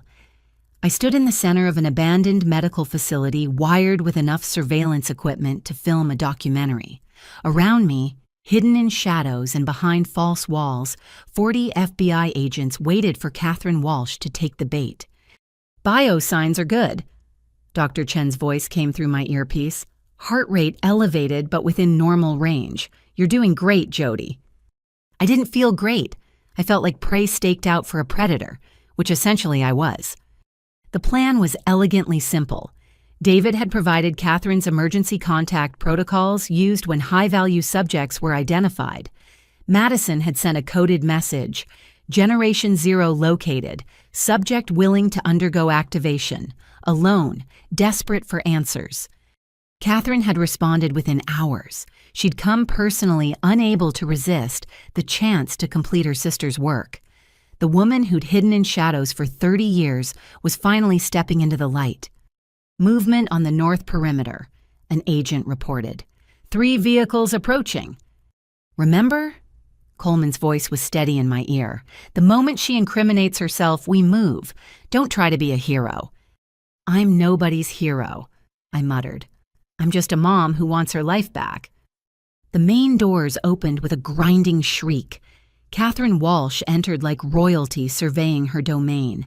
Tall, elegant, with the kind of cold beauty that made ice seem warm. Behind her, 6 men in tactical gear spread out, securing the space. "Hello, Jody," she said, her voice carrying easily across the empty floor. "You look so much like Elizabeth. It's uncanny." "Funny how genetics work," I replied, "though you'd know all about that." She laughed a sound like crystal breaking. "Indeed I do. May I approach? I promise my men will keep their distance." "Your men, your rules. I'm just here for answers." She walked toward me with measured steps, her eyes never leaving mine. Up close, I could see the family resemblance. The same high cheekbones as the photos of Elizabeth, the same intelligent eyes. But where Elizabeth's photos showed warmth, Catherine radiated Arctic cold. "You've been very troublesome," she said conversationally, "keeping your pregnancy, raising the child yourself, refusing to disappear quietly. Elizabeth would have been appalled by your stubbornness." "Tell me about her, about what she did to me." "What she did? Oh, my dear girl, she gave you gifts beyond imagining. Your enhanced cognition, your perfect health, your ability to function on minimal sleep. Do you know how many people would kill for what you have? Apparently about 3,000 given your trafficking network." Catherine's smile didn't waver. "Trafficking is such an ugly word. I prefer selective placement. Every child was given to families who could provide excellent homes. They lived good lives. Until you decided to collect them like Pokemon cards. Until they reached the age where their gifts could serve humanity. Do you understand what we could accomplish with an army of enhanced individuals? End disease. Expand human consciousness. Colonize other worlds. Elizabeth saw the future of our species." She saw lab rats, and so do you. Catherine circled me slowly, studying me like a specimen. You're angry. Understandable. Dorothy was supposed to raise you with appreciation for your gifts, prepare you for your destiny. Instead, she let fear turn her cruel, made you think you were ordinary, criminal, really. My destiny, you mean being experimented on. Being evolved. The activation process will unlock abilities you can't imagine. Enhanced strength, accelerated healing, possibly even low-level telepathy. Elizabeth theorized that Generation Zero subjects could develop extraordinary capabilities. At what cost? Science requires sacrifice. Your sister's life. Catherine's composure cracked slightly. Elizabeth knew the risks. She chose to experiment on herself while pregnant. Her death was unfortunate, but her legacy lives on in you. And Marcus? Ah, yes, Generation 2, even more remarkable than you. His natural enhancement levels are off the charts. With proper cultivation, he could be the pinnacle of human development. Over my dead body, if necessary. The words were delivered casually, but the threat was clear. Though I'd prefer your cooperation.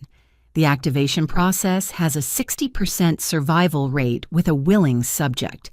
With a resistant one, well, the odds drop considerably. 60%. You're talking about a 40% chance of death. Evolution isn't safe, Jody. The weak die so the strong can emerge. Natural selection accelerated. I felt sick. How many have you killed testing this process? Failed, not killed. They failed to evolve, but their sacrifice taught us valuable lessons. Each death brought us closer to perfection. You're insane. I'm a visionary, like Elizabeth was. Catherine pulled out a tablet showing me brain scans and genetic sequences. Look at your neural activity. See these areas? They're dormant, waiting for activation. You're only using 10% of your enhancement. Imagine accessing it all. Imagine being dead because some crazy woman thinks she's playing God. Not playing, succeeding. She gestured to her men who began wheeling in medical equipment. I had hoped you'd come willingly, but I prepared for resistance. We can do this the easy way or the hard way. How about the FBI way? I said loudly. Catherine's eyes widened as agents burst from concealment weapons drawn. Her tactical team reached for their guns but found themselves outnumbered 4-1. Nobody move, Coleman commanded. Catherine Walsh, you're under arrest for human trafficking, kidnapping conspiracy, and about 50 other charges I'll enjoy reading to you. Catherine looked at me with something like admiration. Clever girl. Elizabeth would be proud. Elizabeth would be horrified by what you've turned her work into. Would she? Catherine smiled sadly. She was willing to die for this research.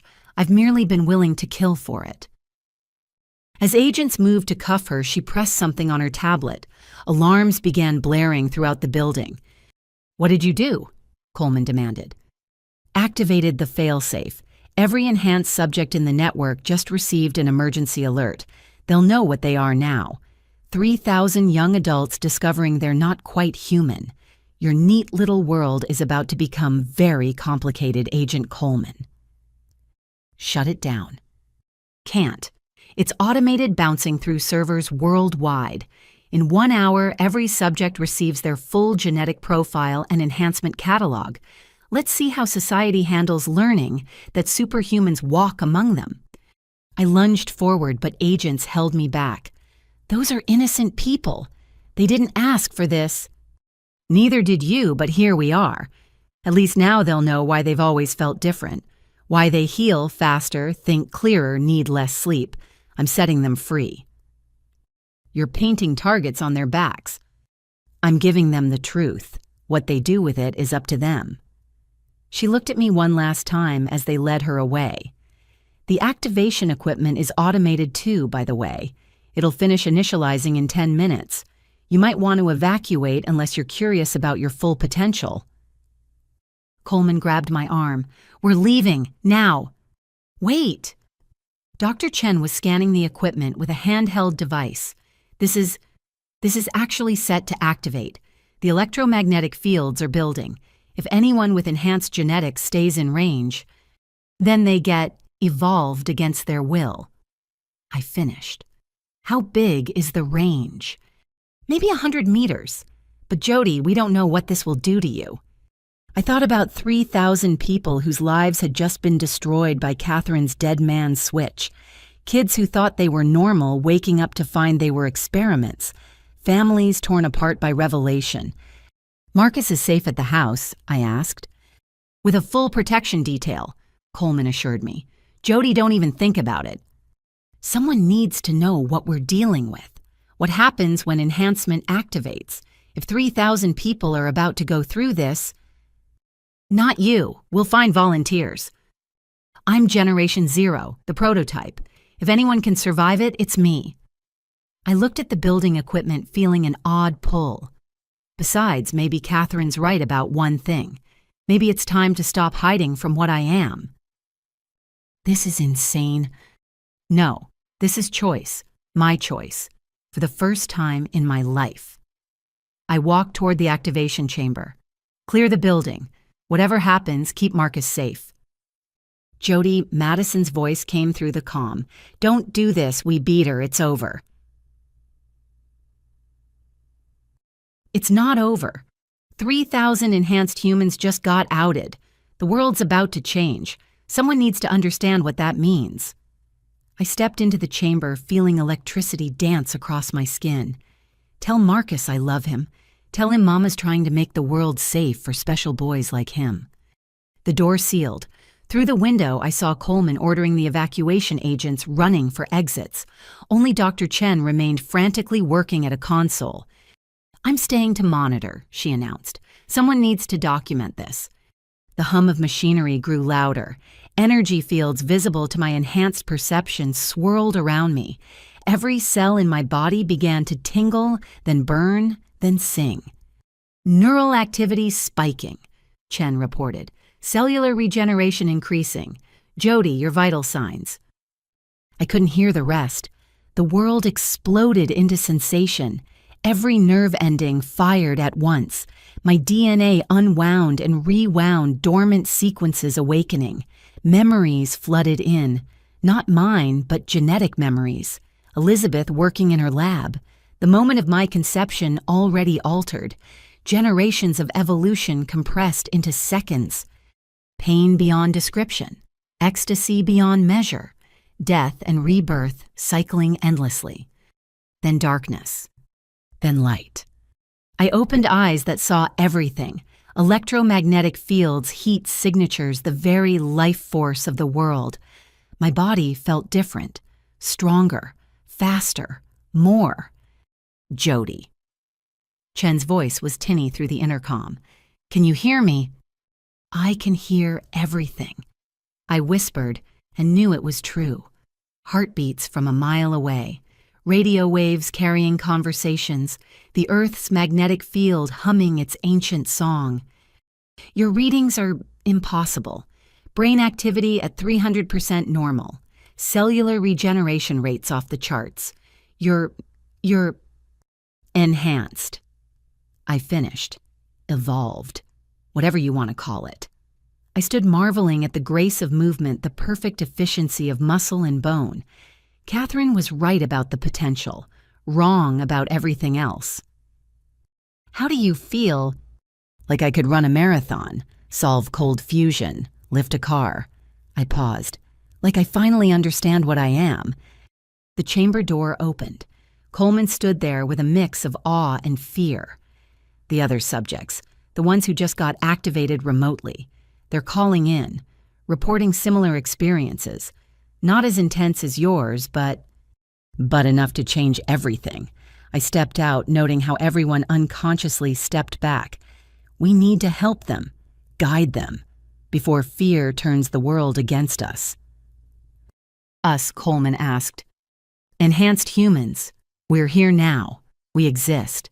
And thanks to Catherine, everyone's about to know it. I thought of Marcus, of the world he'd grow up in. We need to control the narrative. Show people we're not threats. Aren't you, Dr. Chen asked quietly, with your abilities? I'm the same person I was an hour ago, just more. And that's what we need to teach the world. Enhancement doesn't erase humanity, it amplifies it. Madison burst in, tablet in hand. The media's going crazy. 3,000 people just posted their genetic profiles online. Enhanced Human is trending worldwide. Some are scared, some are excited. A few are already showing off abilities. Then we better get ahead of this, I said. Set up a press conference. Get some of the other enhanced subjects who are willing to talk. Show the world we're not monsters. You want to go public? Coleman asked. Catherine forced our hand. Now we play it smart. I looked at my hands, seeing the energy flowing through them. Besides, hiding hasn't worked out great for me so far. Time to try something new. As we prepared to face the world, I thought about Catherine in custody. She'd triggered a genetic revolution thinking it would cause chaos and fear. Maybe it would. But maybe it would show humanity what it could become. Not through forced evolution or secret experiments, but through acceptance, understanding, and choice. The activation had shown me what I was capable of. Now it was time to show the world that enhanced didn't mean inhuman. It meant hope. The press conference was scheduled for noon at FBI headquarters. By 11:30, every major news outlet in the world had sent representatives. The street outside looked like a concert venue packed with curious crowds, protesters, and supporters. I stood in the green room watching the chaos on monitors while Madison helped me prepare. The enhancement had changed me in subtle ways. My hair seemed to shimmer with health, my skin had a subtle luminescence, and my eyes held flecks of gold that hadn't been there before. You look like yourself just turned up to 11, Madison said, adjusting my microphone. How do you feel? Like I could hear a pin drop in China, I admitted. It's overwhelming, but I'm learning to filter it. Agent Coleman entered with Dr. Chen and 3 other people I didn't recognize. 2 young men and a woman, all looking nervous. These are some of the enhanced subjects who've agreed to speak, Coleman explained. James Chen from Seattle, Marcus Williams from Chicago, and Dr. Sarah Martinez from Houston. You're a doctor? I asked Sarah. She nodded. Pediatric surgeon. I always wondered why I never got tired during 36-hour shifts. Now I know. My enhancement is accelerated healing and enhanced stamina. I'm a firefighter, Marcus Williams added. Enhanced strength and heat resistance. Saved 12 people from a burning building last year. Guess my genetics helped. James was younger, maybe 22. Computer programmer, my enhancement is cognitive. I can process code like some people breathe. Started my own tech company at 19.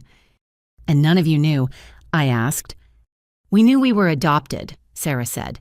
Knew we were different. But not this. Not that we were part of some grand experiment. How do you feel about that? Angry, James said immediately. They stole our right to normal lives. Confused, Marcus added, but also relieved.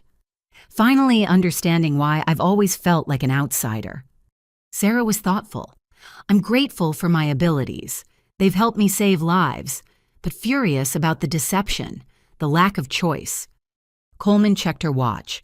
5 minutes. Remember, stick to the talking points. We're trying to calm fears, not stoke them. I thought of the crowds outside the world watching. 3,000 enhanced humans had just been revealed. Some had already posted videos demonstrating abilities, lifting cars, solving complex equations in seconds, healing from cuts in minutes. The genie was out of the bottle. Actually, I said, I think we should throw out the talking points. Excuse me, Coleman looked alarmed. People are scared because they don't understand. Talking points make us sound rehearsed inhuman. Let's just tell the truth, show them who we are. That's not how this works. None of this is how things are supposed to work. I stood feeling the energy flow through me. We're not politicians or PR campaigns. We're people who just found out our entire lives were built on lies. Let us be human about it. The others nodded agreement. Coleman sighed but relented. Fine, but if this goes south... It won't, I assured her. Trust us. We walked onto the stage to an explosion of camera flashes and shouted questions. The FBI podium had been expanded to accommodate 5 speakers. I took the center microphone, my enhanced vision, letting me see every face in the crowd, every emotion playing across them. Fear, curiosity, wonder, anger. My name is Jodie Parker. I began, my voice carrying clearly without effort. 2 months ago, I was a single mom working as a pediatric nurse, trying to give my son the best life possible. Today, I stand before you as what the media is calling an enhanced human. But I need you to understand something.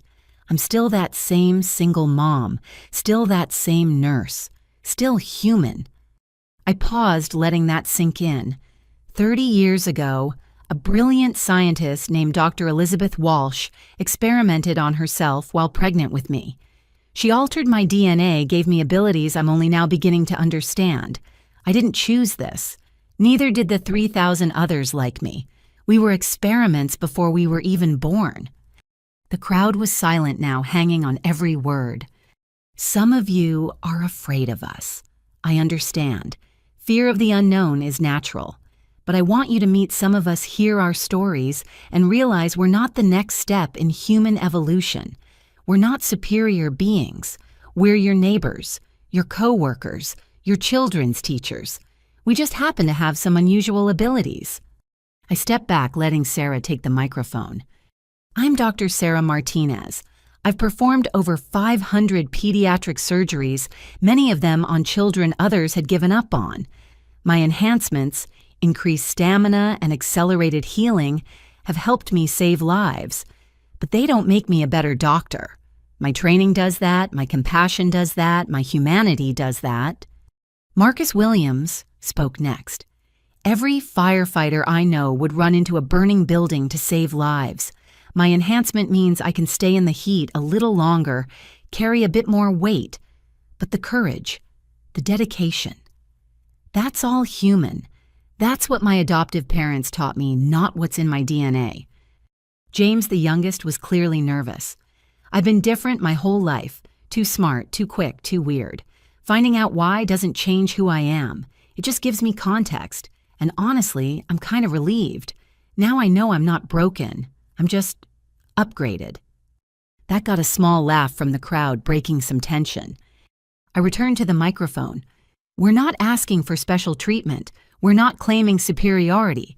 We're asking for the same thing anyone wants.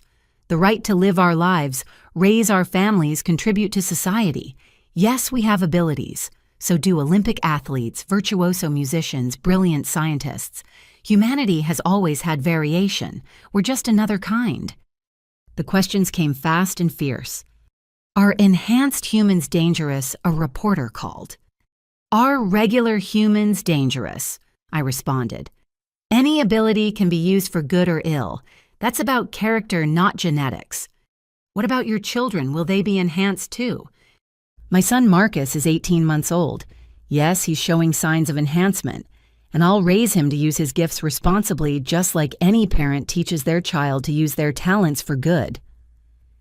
How do we know you won't try to take over? Marcus Williams laughed. Take over what? I like my job. I like my life. Having enhanced strength doesn't make me want to conquer the world. It makes me want to save more people from fires. What about Catherine Walsh's plan, creating a superhuman army? My expression hardened. Catherine Walsh is a criminal who experimented on children without consent. She doesn't represent us any more than any criminal represents the group they come from. We're the victims of her schemes, not the perpetrators. But now that you're activated, aren't you what she wanted to create? No, I said firmly. She wanted weapons, soldiers, tools. We're people. The enhancement doesn't define us. Our choices do, and we choose to be part of society, not apart from it. A young woman in the front raised her hand. I'm adopted. How do I know if I'm enhanced? Dr. Chen stepped forward. The FBI is setting up testing centers. Anyone concerned can get a free genetic screening. But remember, enhancement is rare. only about 3,000 cases worldwide. What if we don't want to be tested? Then don't, I said. Enhancement doesn't change who you are. If you're happy with your life, live it. Testing is available for those who want answers, not mandatory for anyone. The questions continued for an hour, some hostile, some curious, some supportive. Through it all, I felt the others beside me presenting a united front, not as enhanced humans versus regular humans, but as people standing together. Finally, a little girl, maybe 7, raised her hand. "Are you like superheroes?" I smiled. "No, sweetheart, superheroes are fiction. We're just people with some differences. Like how some people are tall and others are short, some can sing beautifully and others can't carry a tune. We're all human, just with variety." "Cool," she said, and sat down satisfied. As the conference ended, I made one final statement. The world changed today, not because enhanced humans exist. We've always existed hidden in plain sight. It changed because now we all know the truth. What we do with that truth defines us. I choose hope over fear, unity over division, understanding over ignorance. I hope you'll join me. We left the stage to mixed reactions. Some applause, some boos, mostly thoughtful silence. In the green room, Madison hugged me tight. "You did it," she said. "You made them see you as human." "Because we are human," I replied. Enhanced is just an adjective. Human is the noun that matters. Coleman was fielding calls, her expression shifting from worry to relief. "Initial polling is better than expected.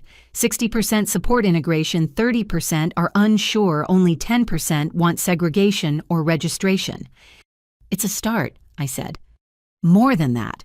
You've given people a framework for understanding.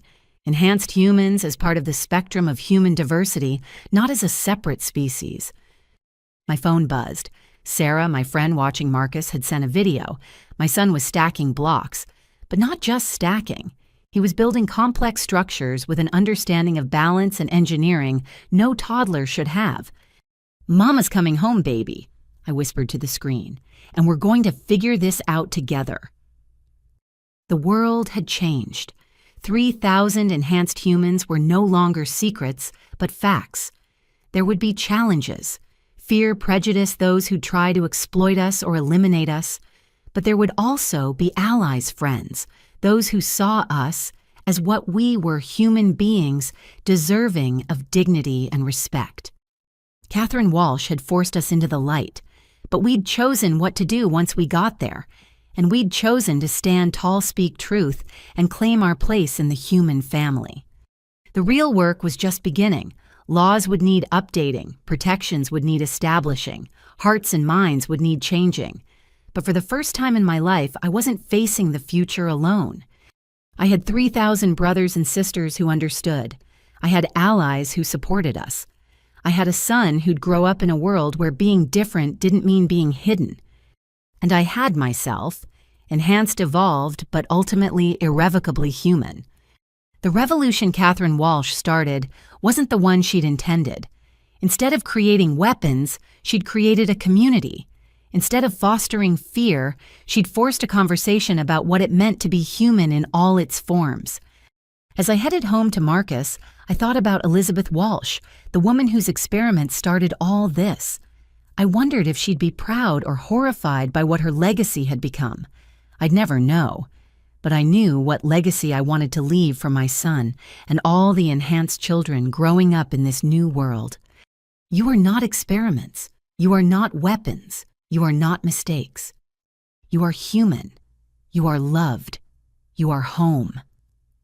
2 weeks after the press conference, I sat in Angela Morrison's law office surrounded by bankers' boxes of evidence. The media storm had died down to a manageable roar, but the legal battles were just beginning.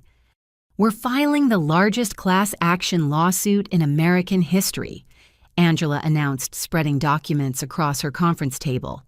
3,000 plaintiffs against MedTech Pharmaceuticals, the Walsh estate, and every government official who participated. "We're seeking $50 billion in damages." "Billion with a B?" Marcus Williams asked. He'd become part of our core group along with Dr. Sarah Martinez and James Chen. Conservative estimate. Each of you was trafficked, experimented on without consent, and monitored illegally for years.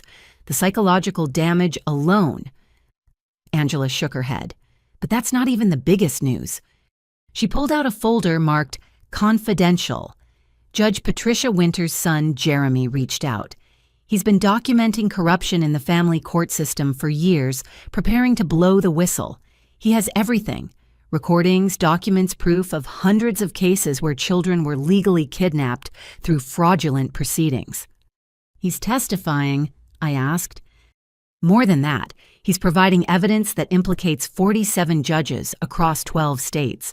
The judicial branch is about to undergo the biggest corruption purge in history.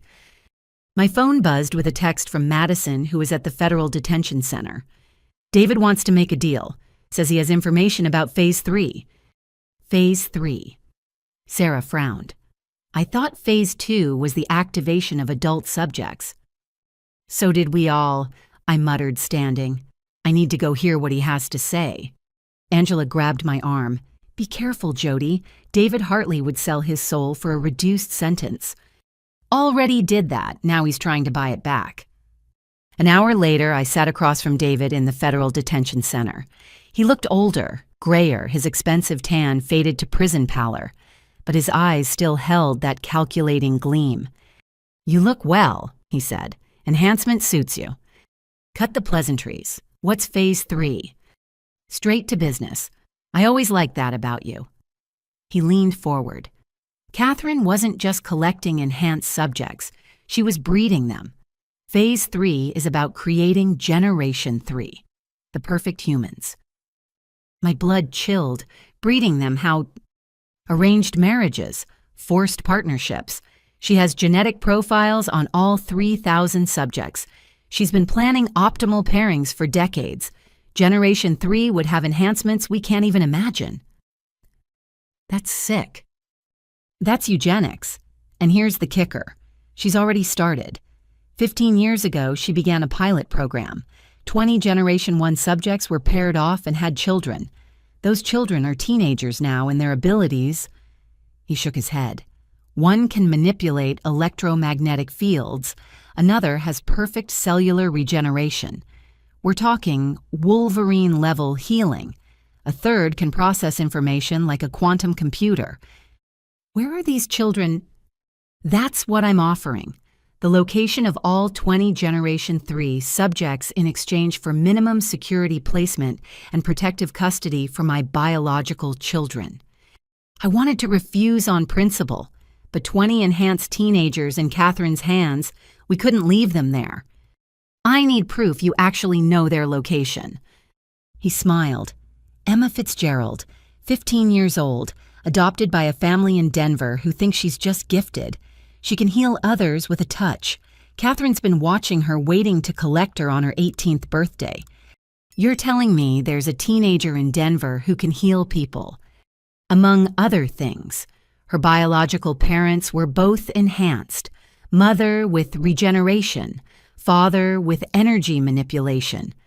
Combined, they created a child who can channel energy to repair cellular damage in others. Catherine called her the first true miracle of Generation 3. I stood to leave. I'll verify this. If you're lying... I'm not. Check Denver Children's Hospital. Emma volunteers there. The staff thinks she has a magic touch with terminal patients. They have no idea how right they are. Outside the detention center, I immediately called Coleman. Within hours, FBI agents had confirmed Emma Fitzgerald's existence and her unusual volunteer record. Every child she'd worked with had experienced miraculous improvements. We need to protect these kids, Coleman said during our emergency meeting. If there are 20 Generation 3 subjects out there, they're in immediate danger. Not just from Catherine's network, Dr. Chen added. Once word gets out that teenagers exist who can heal with a touch or manipulate energy, every government, corporation, and extremist group in the world will want them. Madison pulled up her laptop. I've been tracking chatter on the dark web. There's already a bounty system developing. $5 million for a verified enhanced human, $20 million for a Generation 3 subject. Human trafficking evolving with the times, Sarah said bitterly. We need to find them first, I decided. Offer them protection support community. They must be terrified manifesting abilities they don't understand. I'll coordinate with local FBI offices, Coleman said. But Jody, this is bigger than we thought. Generation 3 means enhancement is inheritable, combinable. The implications are tomorrow's problem, I interrupted. Today we saved 20 teenagers from becoming lab rats. The next 72 hours were a whirlwind. Using David's information, we located all 20 Generation 3 subjects. The variety of abilities was staggering. Telepathy, telekinesis, molecular manipulation, enhanced intelligence that made regular enhancement look primitive. Emma Fitzgerald was the first we approached. I went personally figuring one enhanced human to another might be less threatening. I found her at Denver Children's Hospital sitting with a young cancer patient. Emma, I said softly, I'm Jody Parker. I think we need to talk. She looked up with eyes that seemed to see through me. You're enhanced. I can sense your energy signature. And you can do a lot more than sense energy, can't you? She glanced at the sleeping child beside her. Lucy's tumor shrank 40% since I started visiting. The doctors call it spontaneous remission. Her voice dropped. But it's not spontaneous, is it? I'm doing something to her. Healing her, and that's a gift, Emma, but it's also put you in danger. I explained everything. The enhancement program, Catherine's plans, the protection we were offering. Emma listened with the poise of someone who'd always known she was different. My adoptive parents don't know, she said finally. They love me, but they'd be terrified if they knew what I could do. They don't have to know unless you want them to, but you need protection. There are people who'd hurt you for your abilities, and people who'd use me to hurt others. She touched the sleeping child gently. I've been careful, only helping when I knew it wouldn't be noticed.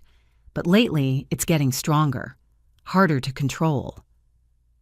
We can help with that. There are others like you, Generation 3 subjects still learning their abilities. You don't have to figure this out alone.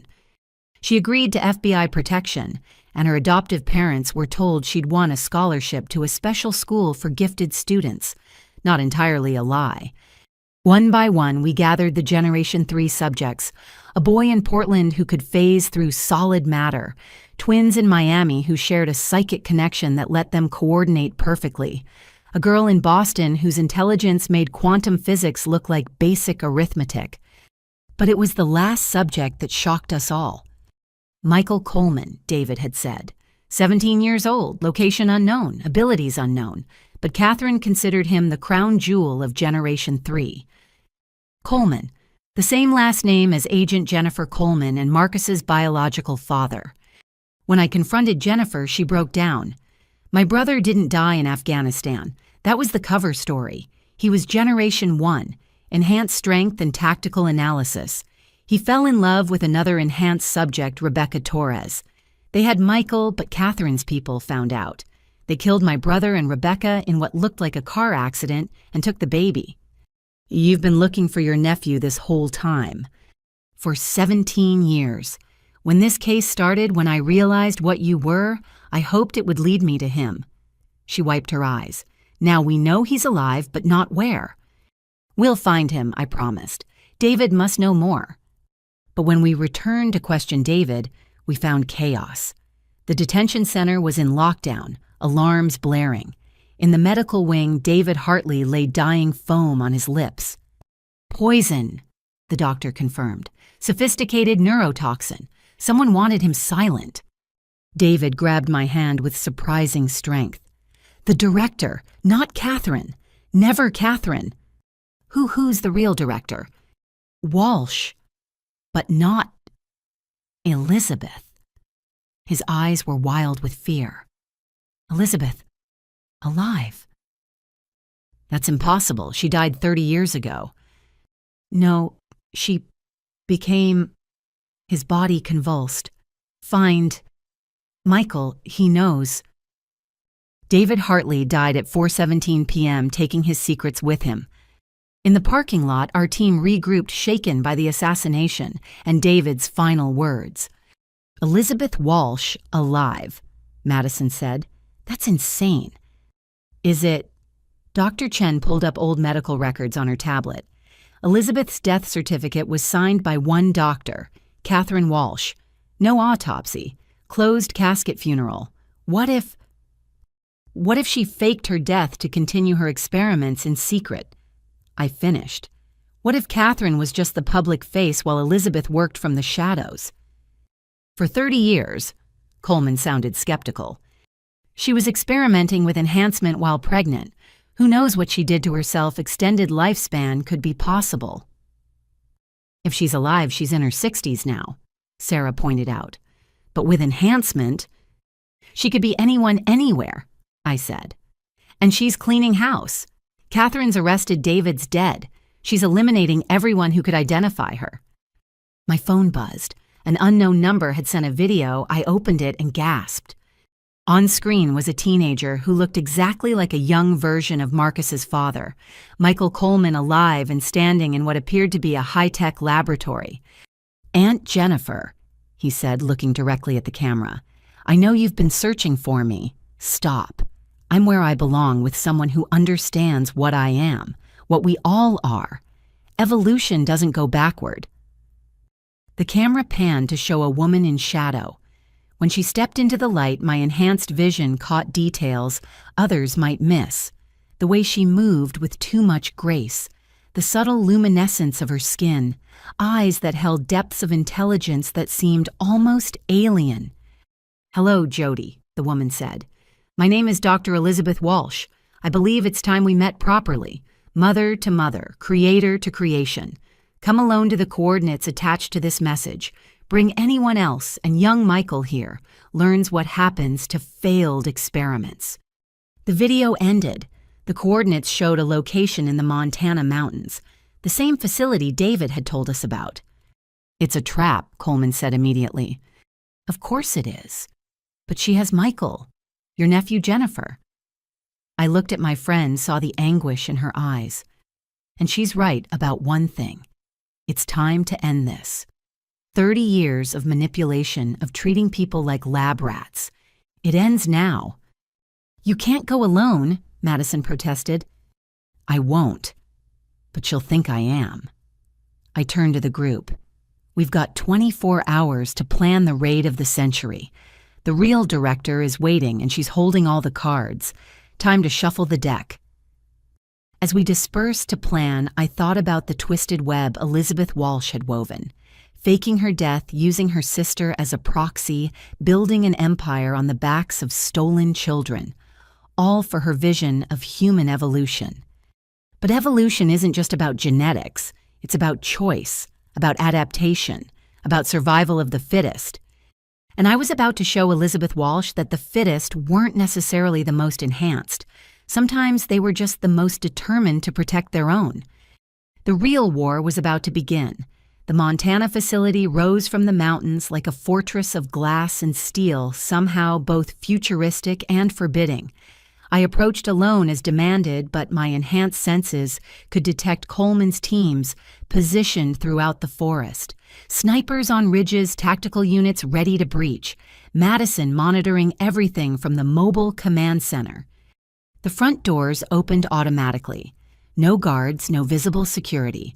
Elizabeth Walsh was either supremely confident or completely insane. Maybe both. I walked through sterile corridors lined with observation windows.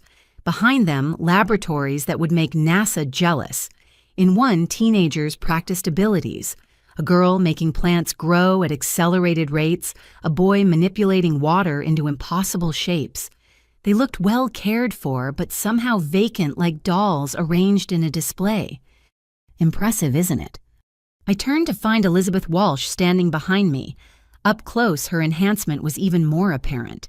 She looked 40, not 60, with an ethereal quality that made her seem not quite human. Kidnapping children and experimenting on them, not the word I'd use. She smiled. "I prefer to think of it as providing advanced education. These children were wasting away in normal schools, their gifts atrophying. Here they flourish. Like Michael Coleman is holding your best friend's son, hostage considered flourishing? Michael came willingly once he understood his potential. Would you like to see him? She led me deeper into the facility, past more labs, training rooms, medical bays, everything pristine, advanced cold. You know, Elizabeth said conversationally, you were my first true success, growing inside me, sharing my enhanced blood, developing beyond anything I'd imagined. When you were born, I knew I'd created something extraordinary. Then why abandon me? Why fake your death? Because Catherine convinced me you'd be safer hidden, that my enemies would use you against me. I was young, foolish, still partly human in my thinking. She paused at a heavy door, inputting a complex code. It took years to realize my mistake. By then, Dorothy had hidden you too well. But I watched, always watched. Waited for you to have a child of your own so I could see if enhancement bred true. And when Marcus was born, I knew my theories were correct. Enhancement could be passed on, combined, evolved, each generation stronger than the last. The door opened to reveal a vast training arena. Michael, our guest, has arrived. Michael Coleman stood in the center, surrounded by holographic targets. With casual grace, he destroyed them using a combination of enhanced strength, speed, and tactical precision that made Special Forces operatives look clumsy. "Hello, Jody," he said, not even breathing hard. "Grandmother Elizabeth said you'd come." Grandmother. I looked at Elizabeth. "You're not his—" "Oh, but I am, in a way. I created the enhancement that runs through his veins, that makes all of you my children, my grandchildren, my legacy." "We're people, not legacy." "You're both." She gestured, and the arena transformed into a comfortable sitting area. "Please, let's talk like civilized beings. Michael, tell Jody why you chose to stay." The teenager's eyes were intelligent but cold. "Because out there I'd always be hiding, pretending to be less than I am. Here I can explore my full potential without fear. Your aunt has been searching for you for 17 years. The aunt who lied about my father's death, who let me be taken." He shook his head. "Grandmother Elizabeth told me the truth, how the government wanted to weaponize us, how she saved me from becoming a soldier." I saw the manipulation, the careful grooming. "Elizabeth, what do you really want? Why reveal yourself now?" She sat gracefully, gesturing for me to join her. "Because the world has changed. Enhancement is public knowledge. The time for hiding is over. Now comes the time for leadership." Leadership. Someone needs to guide the enhanced, teach them, protect them from those who would exploit or destroy them. Who better than the woman who created them? You want to rule over 3,000 enhanced humans? I want to nurture them, help them become what they're meant to be, starting with the crown jewel, Marcus. My blood turned to ice. "You'll never touch my son." Our son, in a sense. "My genetics evolved through you, perfected in him." She leaned forward. "Join me, Jody. Help me guide our people into the future.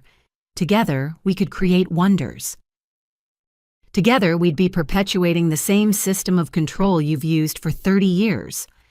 Control, I call it cultivation. Look at Michael. Strong, capable, reaching his full potential. Compare that to the enhanced, living in fear outside, hiding their abilities, denying their nature. Living free lives, making their own choices. Making mistakes. Wasting gifts." She stood pacing. "Do you know how many enhanced have already been captured by various governments since the Revelation 43? Being tested, weaponized, tortured for their secrets. I could protect them all. By imprisoning them, by giving them sanctuary." Her composure cracked slightly. "I've spent 30 years building this place, creating safe havens worldwide. Yes, I've made hard choices. Yes, I've hurt people. But all in service of a greater good, ensuring enhanced humans have a future." Catherine said the same thing when she was trafficking children. Catherine was a blunt instrument, useful for gathering subjects but lacking vision. She saw profit where I saw potential. And David, a necessary evil. His legal network helped place enhanced children with families who could afford the best education healthcare opportunities. Not perfect, but better than letting them languish in the system. You're justifying human trafficking. I'm explaining pragmatism. The world wasn't ready for us 30 years ago. I did what was necessary to preserve and cultivate enhancement until humanity could accept us. And now we step into the light, but carefully with guidance. With me as director, you as my successor, the Generation 3 subjects as our counsel. We build a society within society, enhanced humans reaching their full potential while gradually showing the world what we can offer. A genetic aristocracy. An evolutionary vanguard. She touched a control and screens around the room lit up showing enhanced humans worldwide. Some in custody, others hiding, many struggling with abilities they didn't understand. They need us, Jody. They need structure, training, purpose. They need freedom, the right to choose their own paths. Choice without knowledge is chaos. Look at the fear and violence already erupting. Enhanced humans attacked in the streets, governments drafting legislation for registration control, even elimination. Without unified leadership, we'll be destroyed piecemeal. I stood feeling the weight of thousands of lives in the balance. You might be right about the dangers, but your solution is just another cage, gilded though it may be. Enhancement doesn't make us better than human, it makes us more human, with all the complexity that entails. Naive idealism. Hard-won wisdom. I've spent months fighting people who tried to control me, define me, use me. I won't become what I fought against. Elizabeth studied me with those impossibly deep eyes. Then we are at an impasse. I cannot let you leave knowing what you know, and you cannot accept what I offer. Actually, I said, touching the emergency beacon in my pocket, there's a third option. The facility's alarms began blaring as Coleman's teams breached the perimeter. Elizabeth's eyes widened, then narrowed. You brought them here, to my sanctuary. I brought justice for all the children you stole, all the families you destroyed, all the lives you twisted in service to your vision. My vision was evolution. Your vision was ego. You wanted to be God creating new humans in your image. But evolution isn't designed. It's not controlled. It happens through countless individual choices, adaptations, survival strategies. You forgot the most important part of being human. We're not meant to be controlled. Michael moved to defend Elizabeth, but I held up a hand. Michael, they're not here to hurt anyone. They're here to free the enhanced children being held here, to shut down illegal experimentation, to give everyone choices. Grandmother Elizabeth saved me. She isolated you, told you lies about your father, your aunt, made you dependent on her approval. I saw uncertainty flicker in his eyes. Your Aunt Jennifer has every letter she wrote you, every birthday card returned unopened. She never stopped looking for you. Silence, Elizabeth commanded, but her hold was breaking. FBI agents flooded the training arena, weapons drawn but not aimed. Coleman herself entered, eyes locked on her nephew. Michael, she said, voice breaking, I'm so sorry I couldn't protect you, but I never stopped loving you, never stopped searching. She's lying, Elizabeth insisted. I'm the only family you need. But Michael was looking at the pain in Jennifer's eyes, the photos she pulled from her pocket. Him as a baby, his parents, the family he'd been denied. You said they abandoned me, he whispered to Elizabeth. To protect you from a world that would use you. To protect yourself, I corrected. To maintain control over your experiment. Around us, agents were freeing the enhanced teenagers, reuniting some with families, offering others safe placement. The facility's computers were being secured, decades of illegal research preserved as evidence. You're destroying everything, Elizabeth raged. Decades of work, the future of human evolution. No, I said quietly, we're setting it free. Evolution happens in the wild, not in cages. Enhancement will develop naturally through choice and chance and the beautiful chaos of life, not through your controlled breeding programs. She lunged at me with enhanced speed, but I was ready. My own enhancement flared and we collided in a burst of kinetic energy that shattered nearby windows. We were matched, creator and creation, first generation and prototype. But I had something she didn't. I had something worth fighting for beyond myself. You want to know the real difference between us, I said as we grappled. You enhanced yourself for power. I was enhanced before birth without choice. But I choose what to do with it. I choose to protect, not control. To nurture, not dominate. Weakness. Strength. The strength to trust others. To believe in humanity's potential without trying to force it into your mold. Security forces separated us, restraining Elizabeth with specially designed suppression technology. As they led her away, she looked back one last time. You'll regret this. When enhanced humans are hunted, experimented on, destroyed, remember, you could have saved them, could have led them. I will lead them, I promised. By example, not decree. By showing the world that enhanced humans are still human. That we can integrate, contribute, thrive without dominance or segregation. She laughed bitterly. Idealistic fool, you'll learn. When they come for Marcus, when they try to take him, like they took all the others, you'll understand. Control is the only protection. Love is the only protection. Community, trust, everything you forgot in your pursuit of perfection. They took her away, the woman who'd created me, abandoned me, then tried to reclaim me. The mother I'd never known and now never wanted to know. Michael stood between Jennifer and the agents, torn between the only life he'd known and the family he'd been denied. I don't know you, he told Jennifer. I know, but I'd like to change that if you'll let me. She held out a hand. No force, no control, just an aunt who's missed 17 years of your life and hopes to be part of whatever comes next. He took her hand tentatively. Around us, enhanced teenagers were making similar choices, some returning to families, others choosing new paths, all finally free to decide for themselves. What happens now? Sarah asked, surveying the chaos. Now we build, I said, support networks for enhanced humans, education programs, integration initiatives. We show the world what Elizabeth never understood. That enhancement is just another form of human diversity. Not better or worse, just different. And the research, Dr. Chen gestured to the vast facility. Decades of data on enhancement. We study it, ethically, with consent.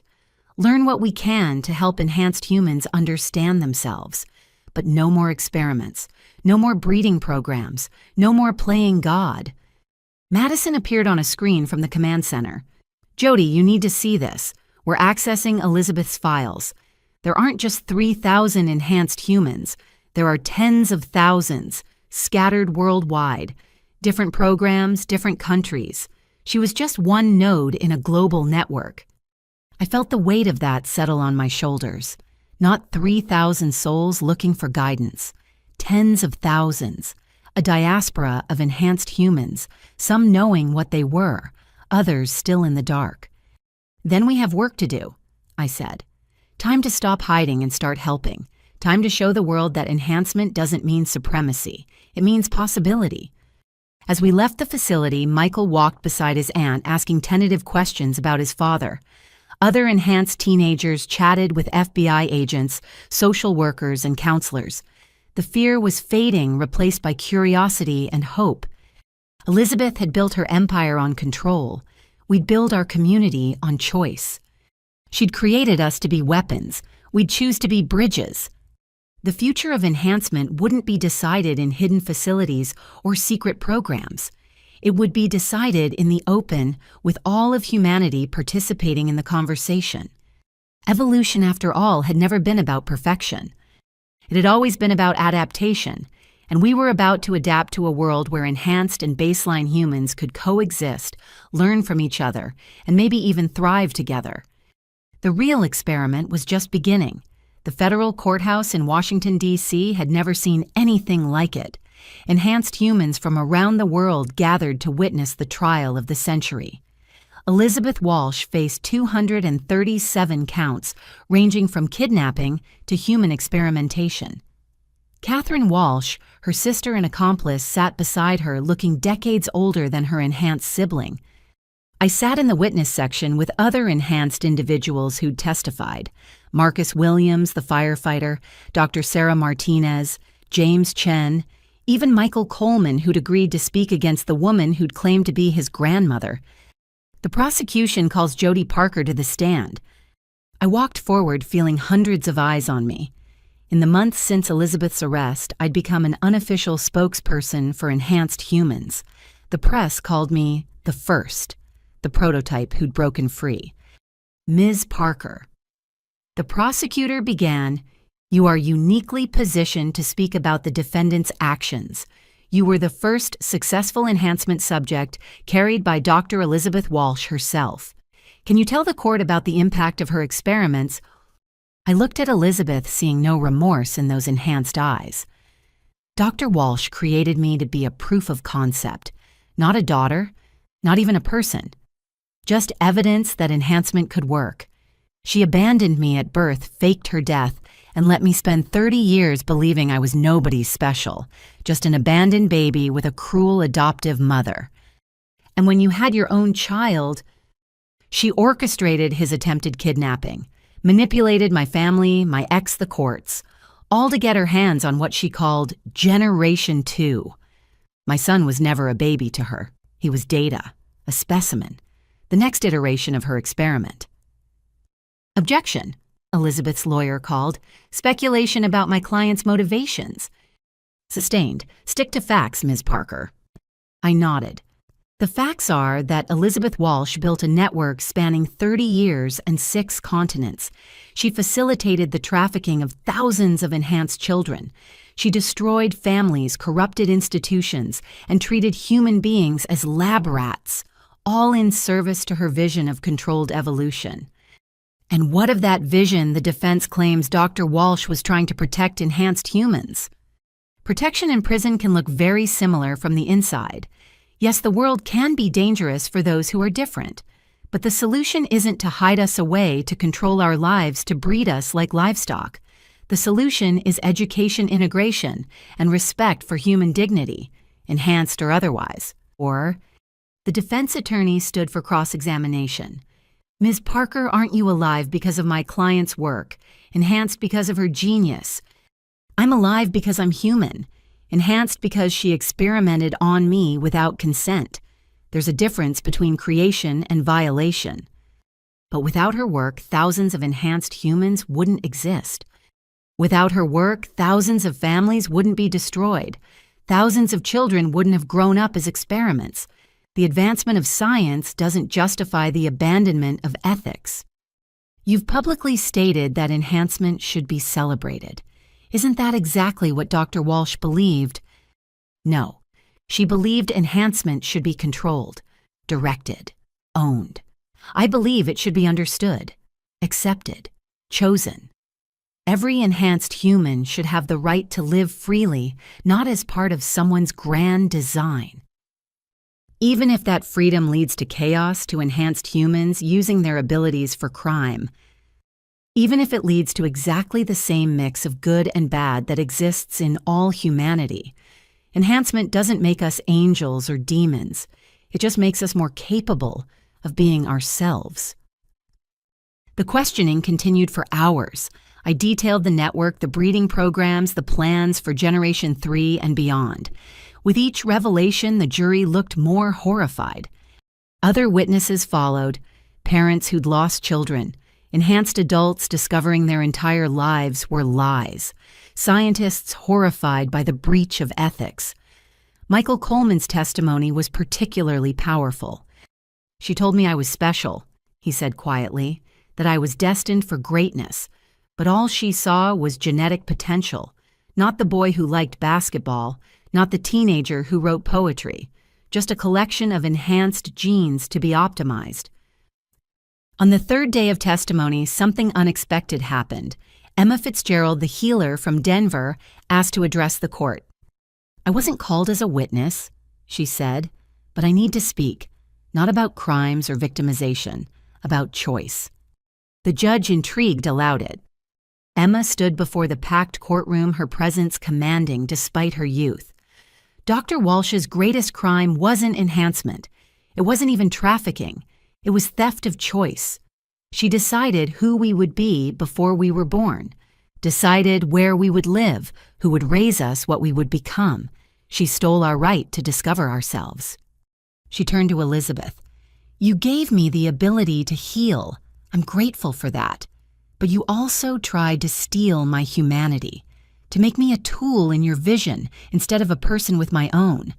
That's the crime that can't be forgiven." Elizabeth stood suddenly, her lawyer trying unsuccessfully to stop her. "You ungrateful children," she said, her composure finally cracking. "I gave you gifts beyond imagination, made you more than human. And this is how you repay me, by choosing mediocrity, by integrating with lessers." "We're choosing humanity," I said from my seat, "something you forgot long ago. Humanity is obsolete. Enhancement is the future. You're throwing away godhood for the comfort of fitting in." The judge banged his gavel, but Elizabeth wasn't done. "When they come for you, and they will, when they fear your abilities and try to destroy you, remember this moment. Remember you chose their acceptance over your own evolution. You chose to crawl when I taught you to fly." Security moved to restrain her, but she looked directly at me. "You most of all, Jody. My first success, my greatest disappointment. You could have been a goddess.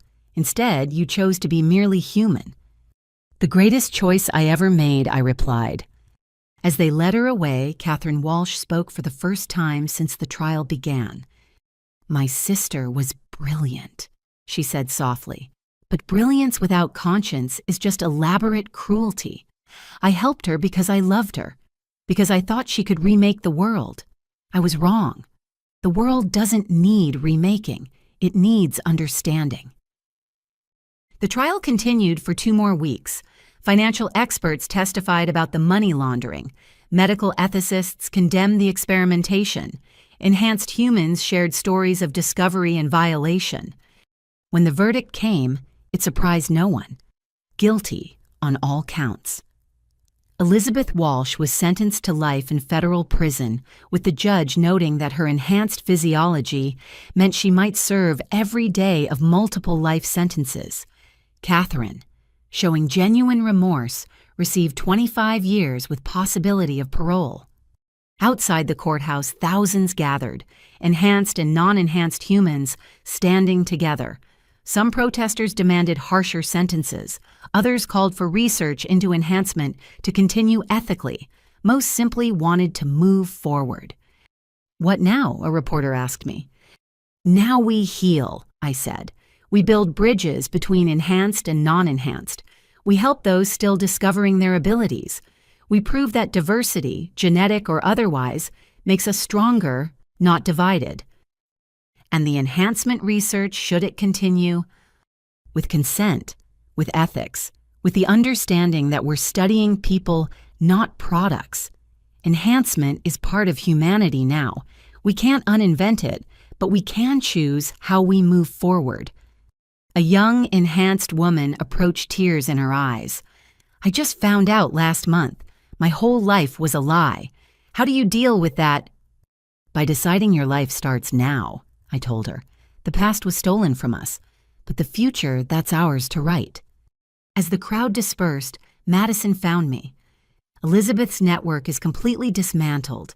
Every enhanced human identified and offered support. It's over." "No." I corrected, watching enhanced and non-enhanced individuals talking, sharing, beginning to understand each other. "It's just beginning. The hard part was never stopping, Elizabeth. It was figuring out what comes next."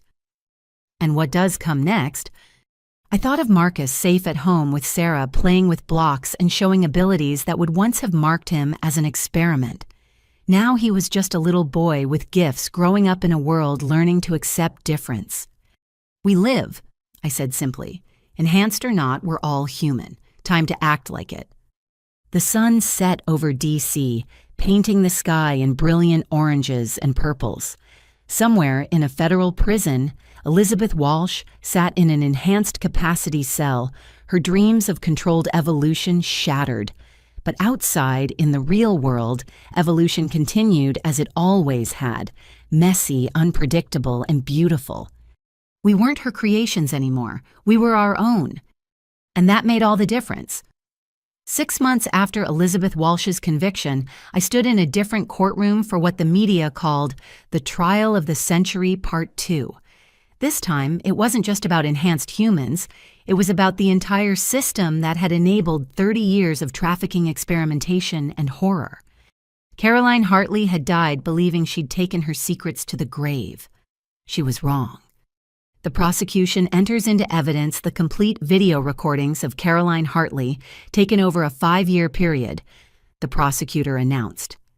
The courtroom collectively held its breath as the first video played.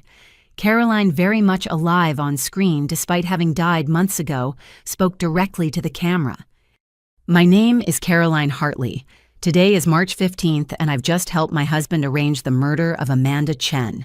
She was pregnant with his child and threatening to expose our operation. By the time anyone sees this, I'll likely be dead, so consider this my confession from beyond the grave." Gasps rippled through the gallery. I gripped Madison's hand as her mother's image continued its devastating testimony. "I've recorded everything. Every murder, every bribe, every child stolen and sold. David thinks he's the mastermind, but I've been documenting his crimes for years. Call it insurance. Call it conscience.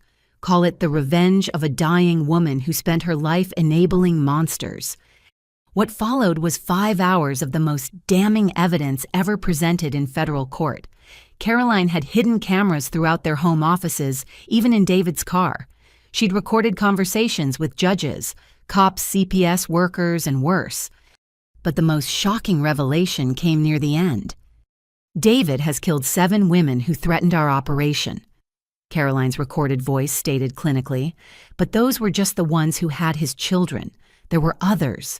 Women who discovered the enhancement network, journalists who got too close, even a federal investigator 10 years ago. I have their names, the dates, the methods, everything." The screen showed a list. 43 names, 43 lives ended to protect the trafficking network. David Hartley, already serving life for trafficking, sat in the defendant's chair looking like a cornered animal. His expensive lawyers had abandoned him once the murder charges were filed. The court-appointed attorney looked ready to be sick. "Mr. Hartley." The prosecutor continued. "Your deceased wife documented your ordering the deaths of Patricia Holcomb, Jennifer Reeves, and Maria Santos. All 3 women had enhanced children. All 3 threatened to expose your operation. All 3 died in accidents within days of contacting you." "She's lying," David erupted. "Caroline was sick, delusional from the cancer." "Then how do you explain this?" The prosecutor played audio of David on the phone, his voice clear and cold. "Make it look like an accident. Single car, late at night. She lives on Canyon Road. Plenty of curves to choose from." 2 days later, Patricia Holcomb's car had gone off Canyon Road in exactly the manner described. I testified about my own experience, but this time it felt different. This wasn't about enhancement or evolution. This was about pure human evil, the corruption that let powerful people destroy lives without consequence. "David Hartley tried to steal my son," I said, looking directly at him, "but that was just the latest in a pattern of treating human lives as commodities. He killed women who said no, sold children like property, corrupted entire systems meant to protect the vulnerable. Enhancement was just his latest market. Before that, it was regular adoption fraud. After, it would have been something else. People like him don't need superhuman abilities to be monsters. They just need opportunity and the belief that they're above consequences." Objection. David's lawyer protested weakly. Prejudicial. Overruled, the witness may continue. I've spent months being asked if enhanced humans are dangerous, if we're a threat to society. But look at the real threats. David Hartley, baseline human. Judge Patricia Winters, baseline human. The entire network of corruption. Baseline humans who sold their souls for money and power. Enhancement didn't create evil. It just gave evil new opportunities. Other witnesses followed. FBI agents who'd uncovered more bodies. Forensic accountants who'd traced blood money through dozens of accounts. Families of victims, some learning for the first time how their loved ones had really died. Madison testified, last her voice steady despite tears. My mother was a monster. So was my father. But in her final days, she chose to document everything. Not out of goodness, she was too far gone for that, but out of spite. She wanted him to burn for choosing his affairs over her. Even evil can sometimes serve justice. The jury deliberated for less than an hour. Guilty on all counts. 43 counts of murder in the first degree. The judge's sentence was swift and merciless. David Hartley, you are sentenced to death. Given the number and severity of your crimes, you will be held on death row until such time as your execution can be carried out. May God have mercy on your soul, because this court has none to spare.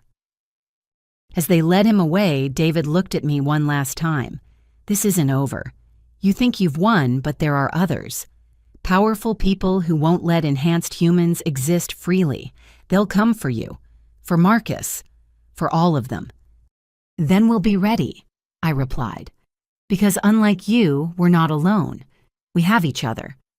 Outside the courthouse, a crowd had gathered.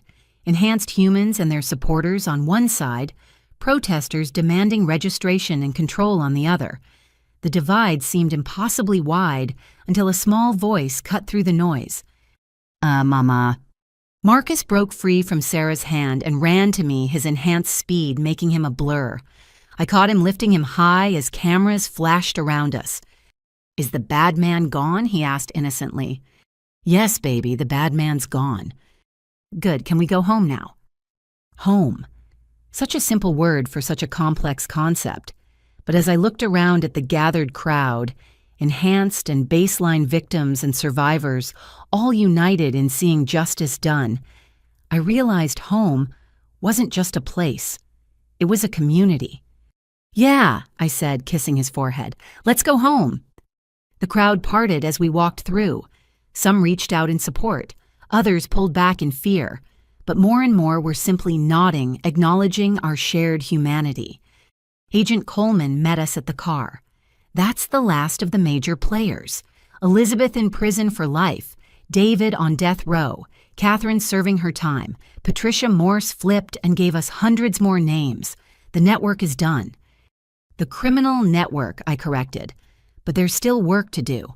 Hearts and minds to change. Enhanced humans to support. Integration to achieve. Speaking of which, Coleman smiled. Congress passed the Enhanced Rights Act this morning.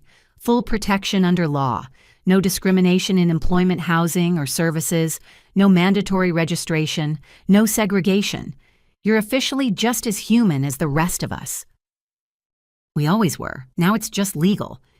As we drove away, Marcus played with his toy cars in the back seat, making them fly in ways that defied physics. His gift manifesting naturally without fear or shame. What happens now? Sarah asked. Now we build the future Elizabeth claimed to want, but never understood how to create. A world where enhanced humans can thrive alongside everyone else. Where gifts are celebrated, not exploited. Where children like Marcus grow up proud of who they are. Think we can do it? I thought of all we'd overcome.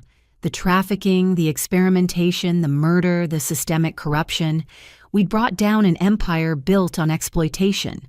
Surely we could build something better in its place. We're enhanced humans, I said with a smile. We're capable of anything. The sun set over the city as we headed home.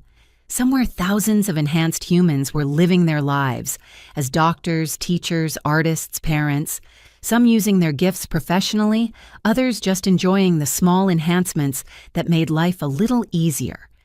We'd won more than court cases. We'd won the right to exist openly, to be ourselves without fear or shame. Elizabeth had tried to control evolution. David had tried to profit from it. But evolution, true evolution, had happened anyway, not in labs or through breeding programs, but in the choices of thousands of individuals deciding to live authentically. As Marcus fell asleep in his car seat, I made a silent promise. The world he grew up in would be different, better. A place where being special didn't mean being separate, where enhancement was just another word for human variation. We'd paid for that future in blood and tears, but as I looked at my sleeping son, I knew it was worth every drop. The war was over. Now came the harder task, building the peace. But we were ready. Enhanced or baseline, we were all in this together. And together, we'd create something beautiful. The envelope arrived on a Tuesday morning, delivered by a courier who insisted on biometric confirmation before handing it over, inside a single sheet of paper and a DNA test kit. Jody, if you're reading this, the trials are over and the truth about enhancement is public. There's one last secret that needs revealing. Michael Coleman isn't who you think he is. Neither is Marcus. Test them both. Compare the results to the enclosed sample. The truth will change everything. A friend. No signature. The return address was a law firm in Switzerland that claimed attorney-client privilege when Coleman tried to trace it. It could be a trap, Coleman warned as we sat in her office. Someone trying to stir up trouble now that things are stabilizing. Or it could be another layer of Elizabeth's network we haven't uncovered, I countered. We should at least test it. Michael Coleman, now living with his Aunt Jennifer and attending college, agreed to the test immediately. After everything I've learned about my life being a lie, what's one more revelation? Dr. Chen ran the tests personally, comparing Michael's DNA, Marcus's DNA, and the mystery sample. What she found sent shockwaves through our entire understanding of the enhancement program. This can't be right, she muttered, running the test a third time. The genetic markers, the enhancement signatures. What is it? I demanded. She looked up, face pale. The mystery sample. It's from Marcus's biological father, the real one. And it's not who you think. My heart stopped. What do you mean his father was Michael Coleman, Sr. Jennifer's brother? We have the death certificate, the military records. All fake. She pulled up the comparison charts. Marcus's actual biological father is sitting right here. Michael Coleman Jr. is Marcus's father, not his second cousin. The room spun. That's impossible. Michael's only 17. Marcus is 2. That would mean I fathered a child at 15, Michael said quietly. Which I didn't. I think I'd remember that. Dr. Chen pulled up more data. This is where it gets complicated. The enhancement signatures show generational progression, but not the way we understood. Michael, your DNA shows markers of generation 3.5. Someone bred from 2 different enhanced lines over multiple generations. Marcus shows as generation 4. But I'm supposed to be generation 2, I protested, Elizabeth's direct creation. Unless Jennifer Coleman had gone very still. Unless Elizabeth lied about more than we knew. Amy, run my DNA. Compare it to Jody's. Why would... Chen stopped mid-sentence, understanding dawning. She drew Jennifer's blood and ran the comparison. The results confirmed the impossible. You're sisters, Chen announced. Half-sisters sharing a mother, Elizabeth Walsh. I stared at Jennifer Coleman, the FBI agent who'd guided me through this nightmare, who'd searched for her nephew for 17 years, who'd stood by me through every revelation. My sister. Elizabeth didn't just experiment on one pregnancy, Jennifer said slowly. She had multiple children, placed them strategically. I was born 3 years before you placed with the Coleman family, who were told I was from a closed adoption. But your brother was enhanced, yes, because the Colemans adopted him too 5 years later. We weren't biological siblings. We were both Elizabeth's experiments raised as family. She laughed bitterly. No wonder she chose him to breed with another enhanced subject. She was still controlling the genetic lines. Michael stood abruptly. So my parents were both experiments, and I'm, some kind of super-enhanced hybrid? Generation 3 bred from 2 separate enhanced lines, Chen confirmed. But here's the truly disturbing part. The genetic markers suggest Marcus isn't your son in the traditional sense, Jody. He's your clone, modified and gender-swapped, but essentially your genetic duplicate with enhancements turned up to maximum. The revelation hit like a physical blow. Marcus isn't my son, he's me. He's both, Chen said gently. Genetically, he's you with modifications, but he's also his own person raised and loved as your child. Biology doesn't erase that. But how I was pregnant, I gave birth to a child with 99.7% genetic match to you. The 0.3% difference accounts for gender and enhanced modifications. Someone, likely Elizabeth, harvested your eggs, created the clone, and implanted it. You carried and birthed your own modified clone. I thought I might be sick. Every certainty about my life had crumbled, but this felt like the final demolition. My son, my beautiful boy, was actually me. Mom! We all turned to see Madison in the doorway, tablet in hand. I think you all need to see this. I've been digging deeper into the Swiss law firm. They sent similar letters to hundreds of enhanced individuals today, all revealing genetic connections that shouldn't exist. She pulled up a digital map showing connection lines between enhanced humans worldwide. It looked like a vast spider web. They're all related, she explained. Every single enhanced human is genetically connected to Elizabeth Walsh, not just the ones she carried, but all of them. She used her own genetic material as the base for every enhancement. 3,000 children, I breathed. All her children, in a sense. All siblings or half-siblings or clones with variations. Madison's voice was awed and horrified. She didn't create a breeding program. She created a family, the largest, most dysfunctional family in human history. The implications were staggering. Every enhanced human marriage might be between relatives. Every enhanced child might be inbreeding. The entire population was one massive genetic experiment in creating variations of Elizabeth Walsh. We need to inform everyone, Coleman said, already reaching for her phone. Genetic counseling, family planning advice, psychological support. Wait, Michael interrupted. There's something else. If I'm Generation 3 and Marcus is Generation 4, where's Generation 5? We all froze. In the chaos of revelations, we'd missed the obvious question.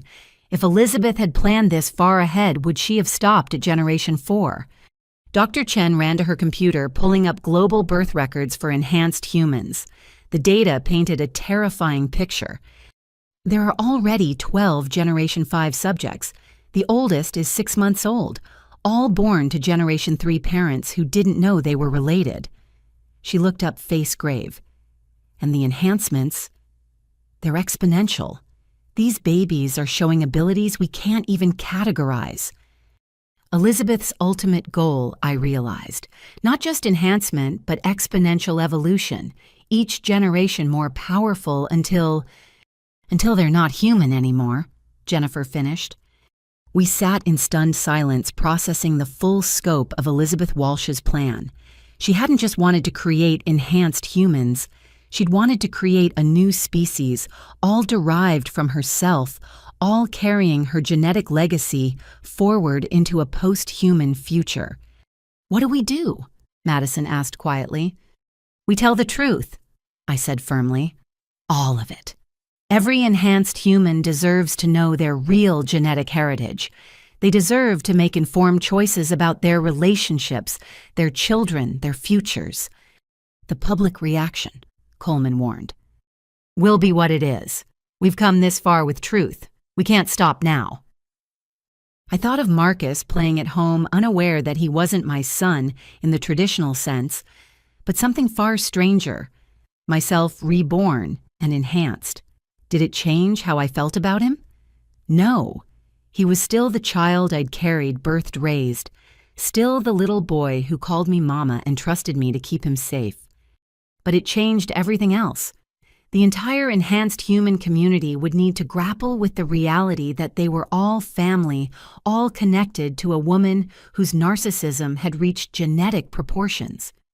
"There's one more thing," Chen said quietly. "The Swiss sample. The one that started all this, it has a message encoded in the genetic sequence itself. Just 2 words. She lives." Elizabeth. Even from maximum security prison serving multiple life sentences, she was still playing games, still revealing truths designed to cause maximum chaos. But this time we wouldn't let her control the narrative. The truth would out, yes, but we'd frame it ourselves, not as the horrible revelation of genetic manipulation, but as the uniting factor for all enhanced humans. We were family, dysfunctional, artificially created, scattered across the globe, but family nonetheless. And families, even ones as strange as ours, could choose to support each other through anything. "Call a press conference," I told Coleman. "It's time the world knew the whole truth, all of it." As we prepared to shatter the world's understanding once again, I thought of Elizabeth in her cell. She'd wanted to create a master race all bearing her genetic legacy. Instead, she'd created a family that would ultimately reject everything she stood for. We were her children, all 3,000 of us, but we'd choose our own path forward. And that path led away from her shadow into a light of our own making. 5 years had passed since the day the world learned the truth about enhanced humans. 5 years since we discovered we were all in various ways the genetic children of Elizabeth Walsh. 5 years of struggle, acceptance, and ultimately transformation. I stood before the Global Enhanced Human Council in Geneva, Switzerland, a body that hadn't existed 5 years ago, but now represented over 10,000 enhanced individuals worldwide. As the elected director, a title I'd accepted with deep irony, I was about to deliver my final address before stepping down. 5 years ago, we learned we were all family. I began looking out at the assembled crowd, enhanced humans from every continent, every walk of life. A family created through violation manipulation and one woman's megalomaniacal vision. We had every right to be angry, to be broken, to let that revelation destroy us. Instead, we chose to build something beautiful from the ashes of her empire. Behind me, screens showed images of the enhanced integration centers we'd established globally, support networks for newly discovered enhanced humans, genetic counseling for those navigating relationships within our extended family, education programs helping enhanced children understand and control their abilities. Today, enhancement is no longer a secret to be hidden or a weapon to be feared. It's simply another facet of human diversity. Enhanced individuals serve as doctors, teachers, firefighters, artists. We've shown the world that different doesn't mean dangerous. Madison, now my deputy director and the architect of our public relations transformation, smiled from the front row. Beside her sat Michael Coleman, who'd become a spokesperson for Generation 3 individuals struggling with identity issues.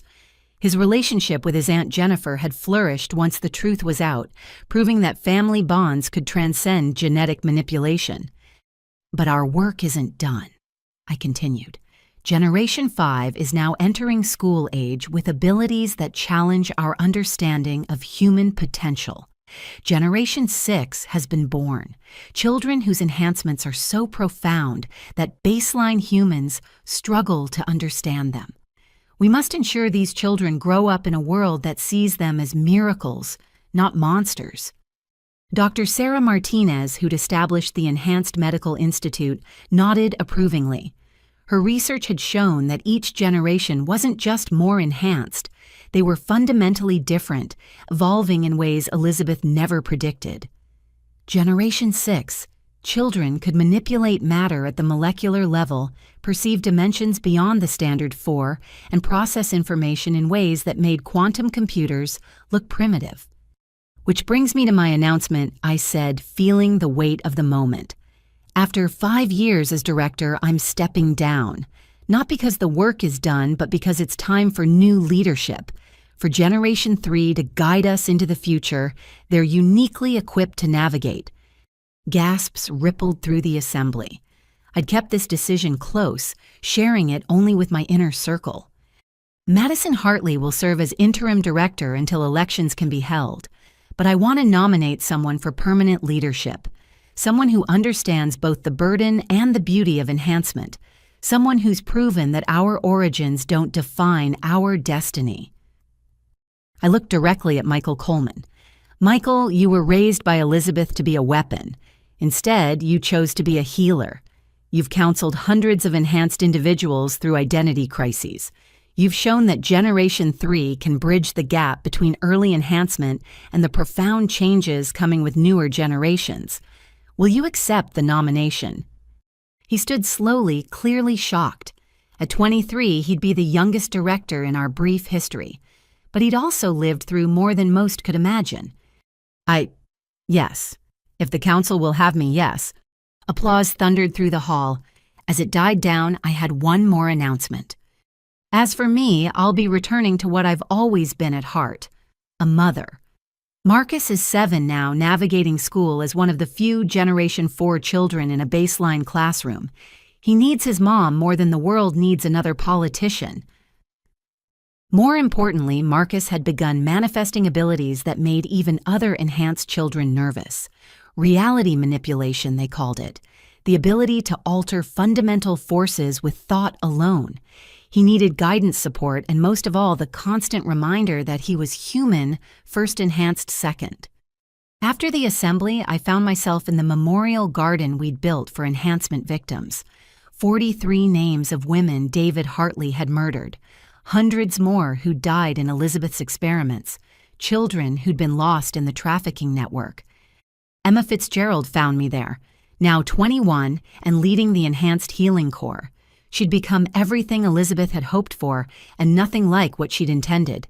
Emma used her abilities freely healing anyone who needed it, enhanced or baseline. "Thank you," she said simply, "for showing us we could choose our own path." "You always could. I just reminded you of it." "What will you do now, really?"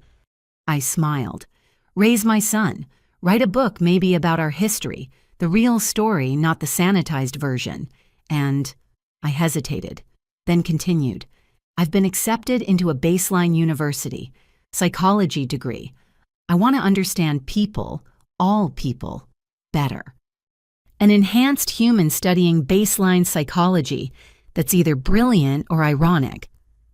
Maybe both. We've spent so long focused on what makes us different. Maybe it's time to study what makes us the same." As the sun set over Geneva, I thought about Elizabeth in her maximum security cell. She was 93 by official records, but looked 50 thanks to her enhancements. She'd live for decades more, watching the world she tried to control evolve beyond her wildest dreams. Reports said she spent her days writing, manifestos about genetic superiority that no one would publish, plans for enhancement programs that no one would implement, the ravings of a brilliant mind that had forgotten the most important element of evolution. It happened through cooperation, not control. Marcus called then, his face appearing on my phone screen. "Mama, guess what I made? The soccer team coach says I run faster than anyone." "That's wonderful, baby. Remember what we talked about. Use my gifts responsibly. Don't show off. Help my teammates." He grinned. "Can we get ice cream to celebrate?" "Of course. I'll be home tomorrow." "Love you, Mama. Oh, and I drew you a picture at school. It's you and me and all the enhanced people holding hands around the world. Mrs. Johnson says it's very good for a second grader." "I can't wait to see it. Love you too." After he hung up, I stood in the garden a moment longer. 5 years ago, I'd been a single mom fighting to keep her child. Now I was part of a global family working to secure the future for all our children. The path hadn't been easy. There'd been setbacks. Countries that tried to ban enhanced humans, extremist groups that saw us as threats, enhanced individuals who used their abilities for crime. But for every step back, we'd taken 2 forward. Public opinion had shifted from fear to curiosity to acceptance. Laws protected us. Communities embraced us. Most importantly, we'd proven that enhancement was just another word for human potential. Whether that potential was used for good or ill depended on choice, not genetics. As I headed to my hotel, my phone buzzed with messages. Sarah sharing a breakthrough in understanding Generation 6 abilities. Madison outlining plans for the transition. Jennifer sending pictures from Michael's graduation last month. James Chen announcing his tech company had gone public, making him the youngest enhanced billionaire. Family. Chosen and genetic enhanced and baseline all working together toward a future none of us could fully envision, but all of us were determined to build. Elizabeth had wanted to create gods. Instead, she'd created humans with the ability to choose godhood or humanity, and overwhelmingly, we'd chosen humanity. Tomorrow I'd fly home to Marcus. Next week I'd start classes. Next month I'd begin writing our true story. And somewhere in that future, Generation 7 would be born with abilities that would make even our enhancements look quaint. But tonight I stood in a garden in Geneva surrounded by the names of the lost, but looking toward the found. 3,000 siblings scattered across the globe, each choosing their own path, but connected by bonds stronger than blood. The shared decision to be more than our origins. We were enhanced humans. We were Elizabeth's children. We were tomorrow's promise. But most of all, we were family, and that made all the difference. As I walked back through the city streets, I noticed something that would have been impossible 5 years ago. Enhanced and baseline humans sitting together at cafes, their children playing without fear or segregation.